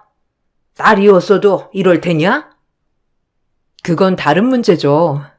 생활비 문제도 그렇고 일을 냈으면 당연히 통장에 돈이 꽂혀야 되는 게 정상 아닌가요? 전 대가는 확실해야 한다고 생각해요. 재민 씨도 본인이 얼마 받는지도 잘 모르는 것 같고 이게 반복이 된다면 안 하는 게 나을 것 같아요. 어머님은 말도 안 되는 걸로 꼬투리를 잡으셨어요. 그리고 임금 문제는 어차피 너희 점포가 될 건데 뭐가 문제냐라는 식이었죠. 하지만 저 혼자만 갖는 불만이었어요. 바보 같은 남편은 본인의 월급이 제대로 얼마인지도 모른 채 일을 하였기 때문이었죠. 이런 부분에서 남편은 제 힘이 되어주지 않았어요. 그저 늙은 엄마 평생 일하느라 힘드셨다. 네가 좀 도와줘라 였죠. 너도 참 그렇다. 아니, 우리 엄마가 나중에 재산이나 이런 거 다 누구 주겠어? 다 내 거 아니야, 그럼. 그냥 좀 사바사바 하면서 엄마 비위도 맞추고 그래야 엄마가 그런 거 다 줄 맛이 나지. 너처럼 또박또박 말대꾸하면 주려던 것도 안 주겠다, 안 그래? 아니, 내가 많은 걸 요구하는 것도 아니고 그건 나중 문제지. 이런 금액은 정확히 계산해서 줘야지. 가족이라고 그런 게 어딨어? 아, 따지지 좀 마라, 진짜. 너 내가 장모한테도 이런다고 생각하면 안 섭섭하겠어? 나도 마찬가지야. 우리 엄마한테 하는 거 보면 섭섭해. 뭐? 거기서 그 말이 왜 나와? 솔직히 자기 여기서 뭐 고등학교 졸업하자마자 일했다면서 자기 명의로 재산이 있으면 뭐해? 어머님이 꼭 움켜쥐고 있는 것을.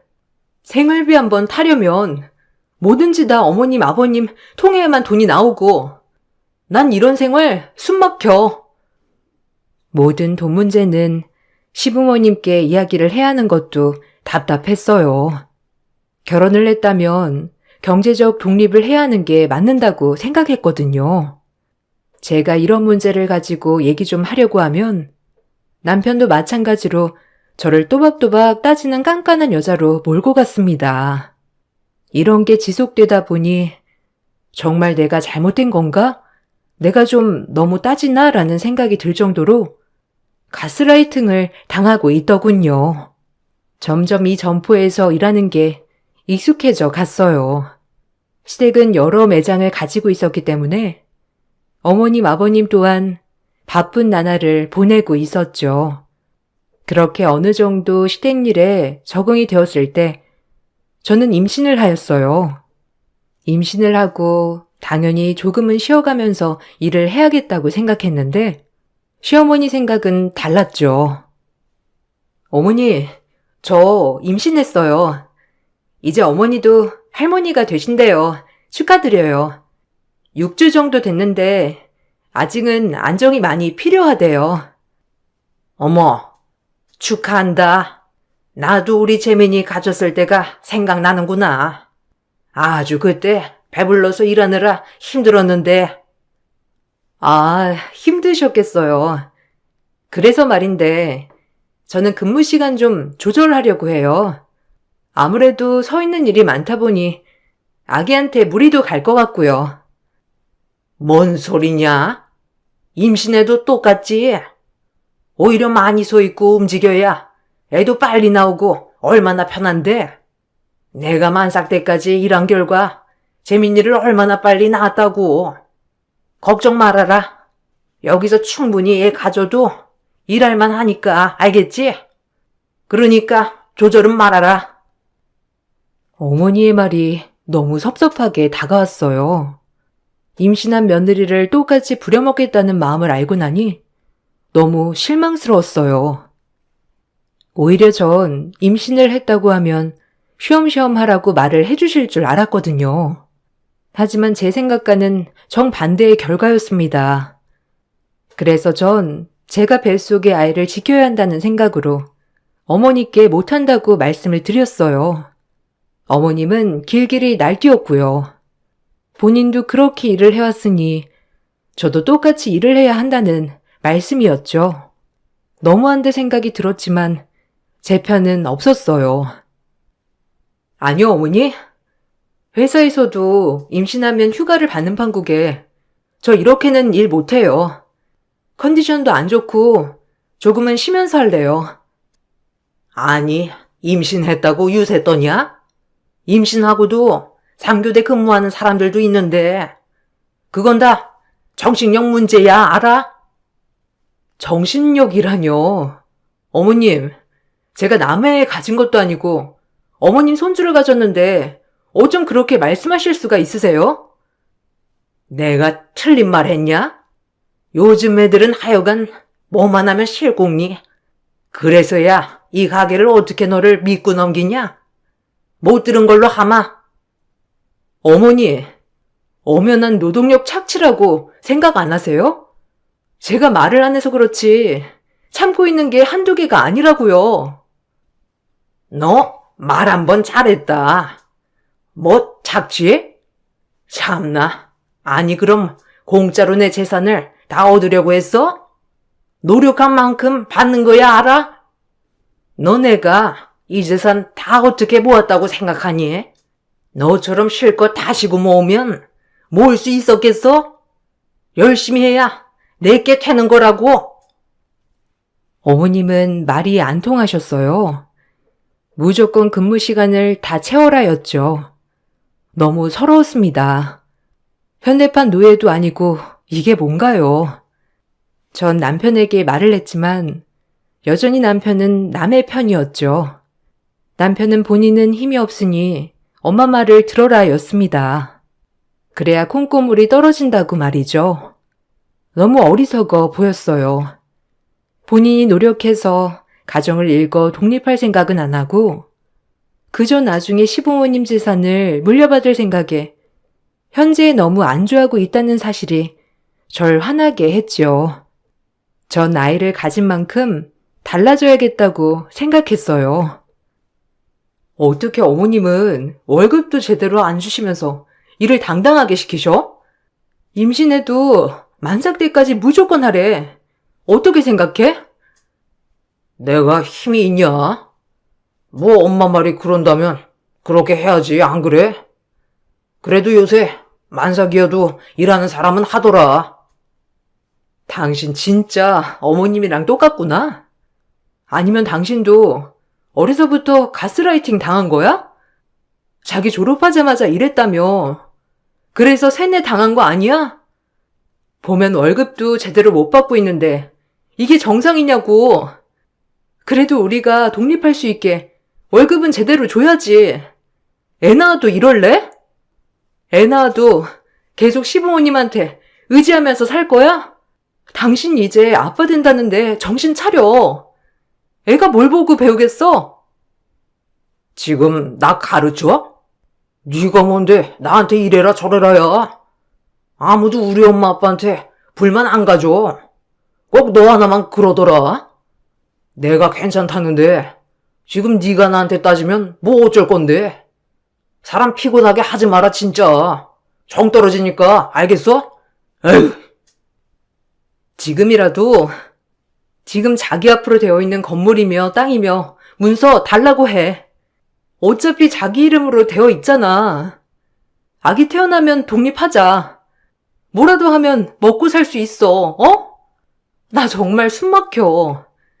매일 일은 일대로 하고 눈치 보면서 돈 타고 이게 뭐야? 사람 사는 거야? 그런 말 마. 엄마가 알아서 더 불려주시겠지. 네가 우리 엄마 수완을 몰라서 그래. 얼마나 대단한 사람인데. 남편의 말에 기가 막히고 코가 막혔어요. 당장이라도 뛰쳐나오고 싶었지만 뱃속의 아이가 무럭무럭 자라고 있는 바람에 참았습니다. 그리고 전 정말 만삭이 될 때까지 코피 터져가며 일을 했어요. 시어머니는 눈 하나 깜짝 안 하고 저에게 일을 시키셨고요. 그렇게 힘든 상황 속에서도 아이는 건강하게 태어나 주었어요. 아이가 태어나고 조리원 10일이 저에게 가장 큰 휴가였습니다. 그마저도 시어머니는 3박 4일이면 몸조리는 끝난다고 하였지만 우기고 우겨서 10일을 예약했죠. 그렇게 아이를 안고 조리원을 퇴소하던 날, 전 역시나 어머님 호출로 가게에 나가봐야 했어요. 핏덩이를 등에 업고 말이죠. 어머님은 이것이 당연하다고 했어요. 그래, 몸조리는 다 했냐? 너도 참 너다. 우리 때는 하루 이틀만 몸 풀고 바로 나가서 일했는데 요즘 애들은 정신력이 글렀어. 네? 어머니, 저 너무 지치네요.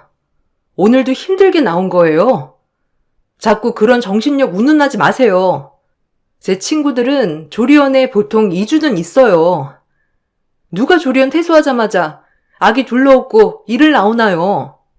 옛날이랑은 너무 달라요, 어머니. 아이고 그래. 너 잘났다.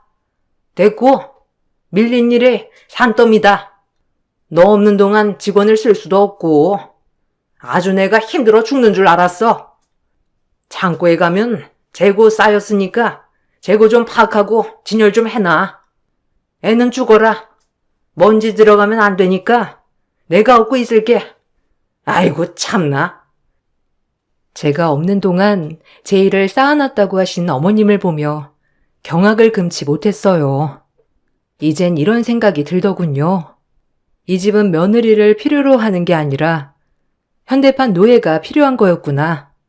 월급도 떼먹고 아이 낳아도 바로바로 부릴 인력이 필요했구나라고 말이죠. 오히려 아이를 낳고 나니 우울증이 겹쳐 저는 더욱더 어두워졌습니다. 그나마 저녁에 일을 끝내고 와서 아이를 재우는 시간만이 유일한 저의 힐링 시간이었네요. 남편조차도 제 편이 아니었으니까요. 매일 시부모 눈치만 보는 남편. 하지만 엄마는 강하다고 했던가요? 아이를 낳으니 이 아이만큼은 정말 제대로 모든 걸 누리고 살게 하고 싶었어요. 그때부터 악착같이 일했죠. 그리고 아이가 커가는 모습을 보며 스스로 위안을 삼았습니다. 아이가 먹고 싶은 거, 하고 싶은 거, 사고 싶은 거는 무슨 일이 있어도 다 해주고 살았어요. 그렇게 모든 삶의 의미를 아이로 초점을 두고 살고 있을 무렵 저에게 또 다른 상처가 다가오고 있었죠. 원래도 남의 편이었던 남편이 이제는 외박과 도박을 일삼는 것이 아니겠어요? 총체적 난국이었죠.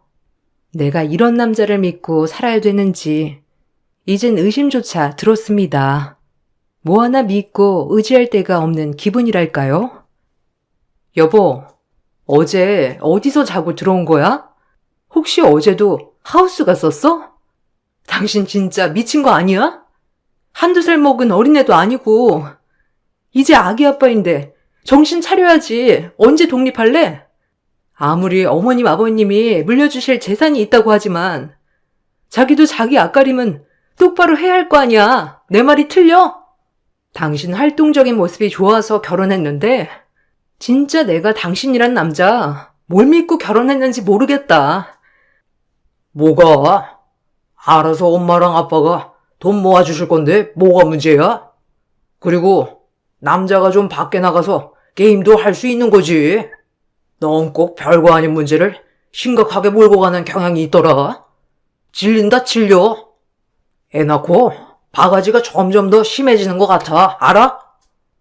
바가지라고 했어? 내 말이 틀리냐고. 어머님 앞에선 찍소리도 못하면서 나한테는 그렇게 말하고 싶어? 나 당신 와이프야. 네가 돈 모아주냐? 우리 엄마가 돈 모아주는 거지? 나한테 스트레스 풀지 마. 병원 가보라고. 너 정신 문제야 그거. 남편은 늘 이런 식이었습니다. 항상 제가 문제라는 식이요. 생각해보면 시집 올 때부터 잘못됐다는 생각부터 들었죠. 전 하루하루 낙이 없었어요. 그나마 정말 애 하나 곱게 자라는 것을 보는 마음으로 살았어요. 친정에 가서 하소연도 하고 친구들을 만나 실컷 수다를 떨면서 스트레스도 해소하고 싶었지만 365일 시댁 점포일을 해야 했기에 실수조차 없었어요. 하지만 그런 저를 시어머니는 못마땅해 했습니다. 제가 열심히 하면 할수록 시어머니는 저를 더 부려먹을 생각만 했으니까요. 시어머니는 젊어서 고생은 사서도 하는 것이라며 저에게 당연히 일을 해야 한다며 다그치셨죠. 정말 이혼하고 싶었습니다. 그놈의 애가 뭐길래 이혼하는 게 쉽지 않던지 지금 생각하면 조금 답답한 생각인 것 같기도 합니다. 그래도 언젠간 남편도 내 고생과 마음을 알아줄 거라 생각하며 버텼어요. 그리고 아들이 하고 싶은 것을 다 하고 사는 모습을 보며 위안을 삼았고요. 예, 내일은 거래처 가서 대금 결제 좀 해오너라. 물건을 띄웠으면 빨리빨리 입금을 해야지. 나왕참. 내일 갔다 오거라. 네, 거래처만 들리면 되죠? 그냥 오늘 다녀올게요. 용이 아빠 차 안 쓰니까 그거 타고 얼른 갔다 오죠 뭐. 그렇게 시어머니 심부름을 하려고 남편의 차를 타고 거래처로 향하는 길이었습니다. 오랜만에 남편의 차를 타보니 못 보던 방향제며 많이 바뀌었더라고요. 그러려니 하고 차를 한참 타고 가던 중 조수석 아래쪽에 반짝반짝거리는 걸 발견하게 되었어요. 급히 차를 세우고 이게 뭐지 하고 주워보니 웬 여성의 귀걸이였네요. 생전 귀걸이를 안 하기도 하고 왜 여기에 떨어져 있나 싶기도 하여 주워서 주머니에 넣었죠. 그때까진 정말 상상도 하지 못하였어요. 거의 붙어서 일을 하기도 하고 대부분 친구들도 누군지 다 알기 때문에 남편의 행동들은 의심 가는 게 전혀 없었거든요. 그렇게 거래처에 도착을 하게 되었고 대금 결제를 하려고 들어갔죠. 결제를 하고 나가려는 순간 거기 직원이 저에게 한마디 했어요. 그 말이 저에겐 큰 의심으로 다가왔습니다. 사모님, 오셨네요. 주말에 사장님이랑은 데이트 잘 하셨어요? 사장님이 급하게 가길래 어디 좋은 데 가시나 했는데. 네? 데이트요?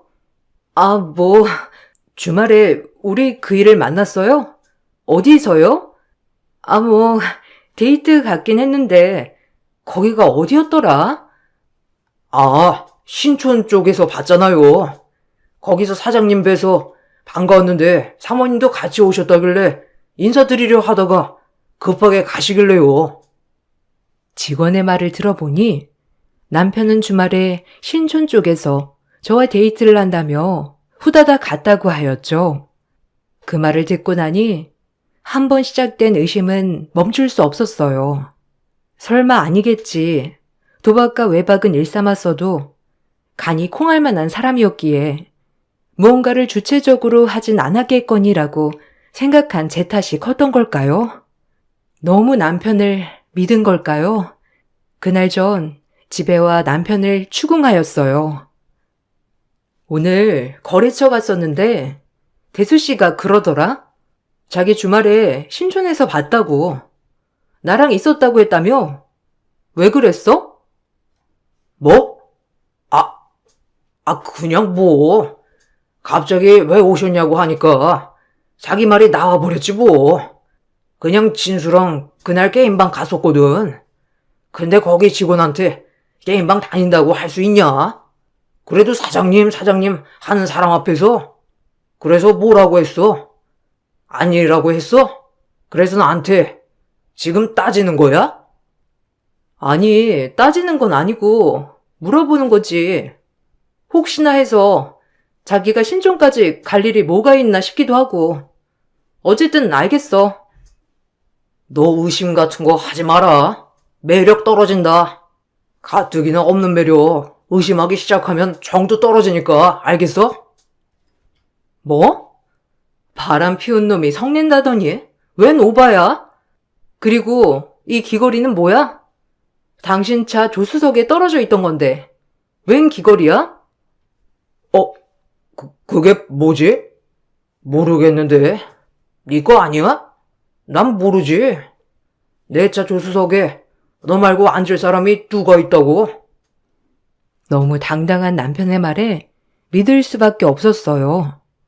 그리고 전 개의치 않으려고 노력했어요. 조금 더 의심했어야 했지만 남편이 그럴 리가 없다고 당연히 생각했기 때문이죠. 그렇게 하나의 지나가는 에피소드겠거니 하고 생각을 하고 저는 반복되는 일상을 보내고 있었습니다. 그날은 제가 점포에서 야근을 하는 날이었어요. 보통 한 달에 한 번 정도 돌아가며 야근을 하는데 그날은 제가 야근을 하는 날이었어요.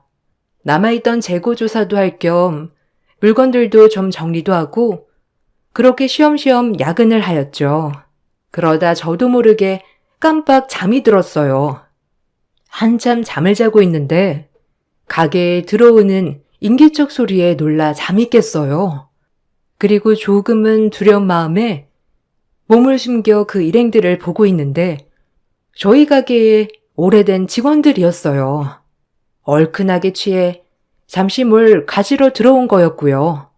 그러려니 했지만 그들의 대화를 엿듣게 된 순간 40살 내 인생에 천지개벽할 대박이 터졌습니다. 참 사모님도 안타깝긴 하지. 어렸을 때부터 시집와서 내가 보기엔 임금도 제대로 못 받고 일하는 것 같더라고. 짠돌이 영감이랑 할마씨가 어디 남한테 돈 줄 위인이냐? 그저 며느리랍시고 부려만 먹는 거지. 그렇다고 남편 놈이 제대로 된 거면 말을 안 하지. 아유, 그러니까. 아니, 요새 밤낮 다른 여자랑 눈 맞아서 돌아다닌다며? 할마씨도 알고 있더구만. 은근히 영감이랑 할마씨가 인정했나 봐. 그럼 사모만 모르는 거? 아니, 어떻게 그래? 평생 몸 바쳐서 일했는데 공은 안 주고 부려만 먹고 버림받는 거야, 그럼? 누가 아니래. 아마 그렇겠지 뭐. 나중엔 아무것도 없이 쫓겨날 거라니까. 아주 노랭 영감이랑 할 맛이. 그리고 아들까지 똑같아. 그리고 나중에 남자 하나 물어다가 아마 엮어서 쫓아낼 거래지. 나 진짜 할 맛이 얘기 듣고 놀라가지고. 세상에 비밀이 어디 있다고? 와, 진짜 너무한다. 아니, 어쩜 그러냐? 사모만 불쌍하지 참. 애 하나 보고 사는 건데 그렇게 남자였고 쫓아내면 애를 보여주겠어? 직원들의 말은 이러했어요. 남편이 저 몰래 만나고 있는 여자가 있고 공공연하게 저만 모르고 모든 사람들이 알고 있다. 심지어 시부모님들도 알고 계신다였죠. 아마도 제가 쫓겨날 거라며 평생 염전 노예처럼 일만 하다가 쫓겨날 것 같다, 불쌍하다. 그런 내용. 그리고 웬 남자 하나를 엮고 저와 같이 내보내겠다고 하는 내용까지요. 소름이 돋았습니다. 그동안 가족이라고 믿었던 사람들이었는데 제 뒤통수 칠 생각만 하고 있었다는 것이요. 26살에 시집와서 40이 될 때까지 임신하고 딱 10일 쉰 거 외에는 제 몸 다 바쳐 일했건만 돌아오는 건 버림받는 거라뇨. 어이가 없더라고요. 그리고 기가 막히고요. 처음엔 이가 덜덜 떨릴 정도로 사지가 떨렸어요. 진짜 바람 피운 게 맞는다고 생각하니 어이가 없었죠. 내가 너무 믿었구나. 그동안에 숱한 증거들을 흘렸는데 왜 그냥 넘어갔을까 기가 막히더군요. 근데 역으로 바꿔보니 대박이더라고요. 그동안 가스라이팅을 하도 당해 이제 이것조차 잘못된지 모르고 살았는데 이걸 제대로 이용하여 너네 코를 납작하게 해주마라는 계획이 스쳐 지나갔습니다. 생각하기 나름이라고 저에겐 대박 같았네요. 그렇게 전 직원들을 포섭하기 시작했어요. 다행히 일할 때 평판이 좋았던 저라서 직원들이 많이 도와주었죠. 다 알아요, 대충 내용. 두 분 하시는 얘기 들었어요, 야근하는 날. 뭐 충격이긴 한데 애초에 기대도 없던 사람들이라 오히려 이 기회로 엿이라도 먹이려고 해요. 제가 뒤통수 당하기 전에 제가 먼저 치려고요. 여러분들이 저 도와주셨다는 건 비밀로 할게요. 아이고, 사모님, 죄송해요. 저희가 진작에 미리 말을 해드렸어야 했는데 뻔히 고생하는 거 알면서도 쉽게 나서지 않았네요. 괜찮아요. 그럴 수도 있죠. 쉽지 않으셨을 거라는 거 알아요. 일단 남편의 외도 증거 먼저 잡을 거예요. 그리고 시부모님이 그동안 여기 세금 장부 조작한 거랑 제 임금 체불한 거 싹 다 가지고 가서 고소할 거예요. 전 오히려 좋게 생각하고 있으니 제 걱정은 안 해주셔도 돼요. 뭔가 마음이 헛헛하면서 가벼웠어요. 14년 종살이가 이렇게 끝날 줄이야. 남편이 가벼운 사람이어도 믿고 한편으론 아이 아빠로 믿음이 있었는데 이렇게 내 뒤통수 칠 생각만 하였다는 게 너무 큰 충격과 배신이었죠. 하지만 모든 걸 알고서는 가만히 있을 수 없었어요. 일단 외도 현장부터 잡았습니다. 직원들이 항상 일정한 시간에 일을 하지 않고 남편이 자리 비우는 시간을 알려줬기 때문에 그날 제가 뒤를 캘 수 있었어요. 역시나 뒤를 캐보니 아주 젊고 예쁜 여자와 바람을 피우고 있었어요. 오빠, 언제 이혼하는 거야? 곧 한다면서. 어머님도 나 싹싹하다고 마음에 들어하는 것 같던데. 진짜 그거 다 오빠 거 되는 거야? 아, 당연하지. 아들이 나 하나라. 엄마 아빠께 다 내 거지 뭐. 아직 기회 엿보고 있어. 남자 하나 붙여서 쫓아내야지. 그래야 애 핑계도 못 댈 거 아니야. 어차피 아들이야 우리 엄마 아빠가 키워주실 거고. 너랑 나랑은 꽃길만 걸으면 돼. 걱정 마. 이왕이면 아들도 줘버리지 그래? 우리끼리 새로 낳으면 되지 않아? 볼 때마다 불편할 것 같은데 남의 애잖아. 안 돼요, 그럼. 너 애 핑계로 우리 재산 슬쩍 뜯어가려고 이리저리 기웃거릴 수도 있다고 해, 엄마가. 아주 싹을 잘라야 돼. 너무 어이가 없었어요. 카페에서 저런 얘기를 하고 있다니. 두 문애들의 대화를 녹음하고 사진을 찍었어요. 카페를 갔다가 방도 잡아 들어가더군요. 매주 금요일 이 시간만 되면 저만 모르게 밖에 나가 이 짓거리를 했었을 생각을 하니 너무 화가 났어요. 더 큰 복수를 위해 참았죠. 그리고 전 변호사 사무실에 찾아갔습니다.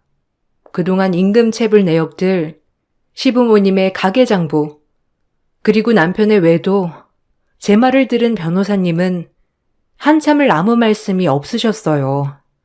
어떻게 14년을 참고 살았냐고 말했죠. 당연한 줄만 알았습니다.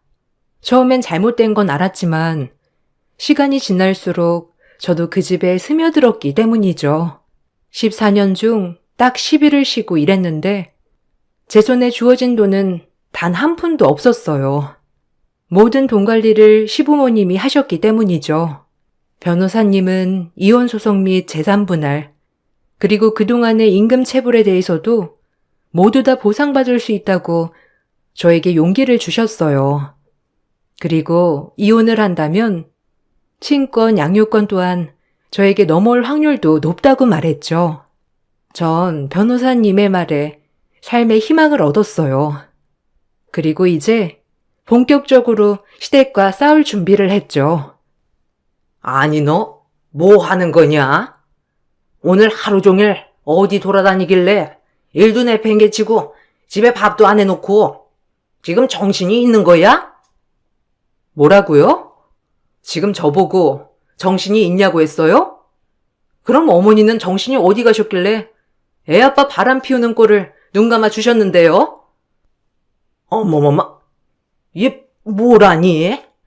지금 너 약 먹었냐? 무슨 헛소리를 이렇게 진지하게 하니? 바람이라니? 용이야범이 무슨 바람이야? 다 알아요. 지금 바람나고 어머님 저한테 남자 붙이려고 한 사실도요. 이게 언제까지 비밀이 될 줄 알았어요? 뭐? 아니, 얘가 오늘 뭘 잘못 먹었나? 너 꿈꿨니? 왜 이래 정말? 난 네가 도통 무슨 말을 하는지 모르겠다. 그럼 법으로 얘기할게요. 제가 어머니한테 뭘 그렇게 잘못했나요? 26에 시집와서 지금 40이 다 되도록 어머님 아버님 하라는 대로 일만 했어요. 아들 낳고 제가 뭘 사치를 했나요? 아니면 돈을 빼돌렸나요? 제가 뭐가 부족해서 이런 배신을 당해야 하나요? 그래, 솔직히 말해서 까놓고 너 볼 거 뭐가 있니? 뭐 가게에서 일하는 거? 그거 당연히 할 일이고 아들 낳은 것도 뭐 너 혼자만 아들 낳았냐?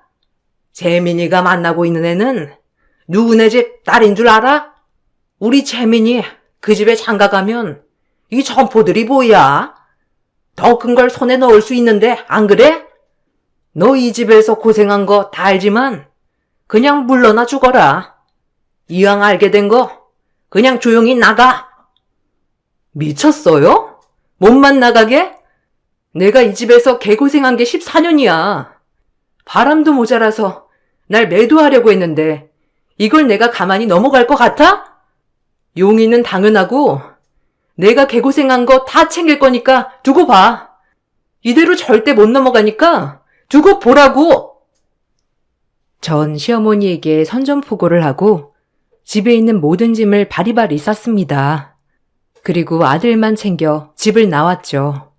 당장 갈 데가 없어 친정으로 가 집을 알아보고 이혼 준비와 재산 분할, 그리고 임금 체불에 대한 소송, 상간녀 소송을 걸었어요. 이걸 보내자마자 남편 측은 난리가 났어요. 생각보다 재산이 많았던 남편이었기에 저에게 분할해줄 재산은 어마어마했죠. 길길이 날뛰고 집에 찾아왔어요. 너 미쳤냐? 지금 내 뒤통수를 이렇게 쳐? 얌전한 고양이 부뚜막에 올라간다더니 안 그런 척하면서 지금까지 이럴 계획이었던 거야? 너나 잘해. 네가 지금 계획한 건 뭐고? 멀쩡한 나 불륜녀 만들어서 쫓아낼 계획은 뒤통수 아니고? 너랑은 이제 할 얘기 없어. 법정에서 해. 아유, 이걸 진짜? 그냥 조용히 물러나. 용이 데리고 가게 해줄 테니까. 돈은 포기해. 그러면 깨끗이 이혼하고 끝내자. 인간 말종 같은 놈. 애보다 돈이 더 중요하지 너는? 평생 지 엄마 품에 숨어서 아무것도 할 줄 모르는 바보 천치 같은 놈. 너를 믿고 결혼하는 게 아니었는데 내가 미쳤지. 지난 일 후회하면 뭐 하겠냐마는. 이대로는 억울해서 못 끝내. 너 탈탈 100개 먹고 끝낼 거야. 이 말을 남기고 돌아왔어요. 그리고 역시나 오랜 시간이 걸렸지만 모든 재판에서 승소했습니다. 그리고 많은 재산을 분할받았죠. 욕심 없이 자식 하나 보고 살아가고 있었는데 창고에서 나눈 직원들의 대화를 엿들은 이후에 이렇게 홀로서기를 할 수 있었어요. 참으로 어리석게 살았다고도 생각합니다. 그저 시어머니 말이 법인 줄 알고 살았으니까요.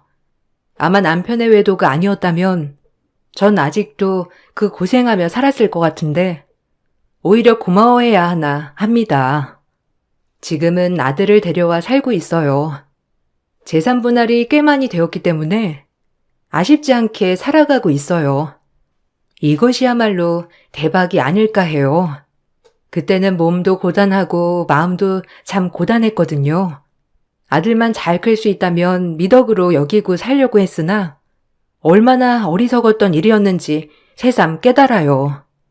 세상에 이렇게 행복한 일상이 소소하게 많이 있는 것도 놀랍고요. 지난 14년 동안 하지 못했던 문화생활도 즐기고 있고 제가 하고 싶었던 제빵 과정도 배우고 있습니다. 이 과정이 끝나면 조그맣게 제과점을 하나 해볼까 하거든요. 지난 과거를 돌아보면 제 친구들도 요즘 시대에 놀랍다고 하지만 이혼이 흠도 아니고 이젠 모든 걸 훌훌 털고 제 자신만을 위해서 살고 있어요. 여러분들도 후회되는 과거가 있으신가요? 과거는 잊고 새천년 새 출발 한번 해보세요. 제 글 읽어주셔서 감사합니다.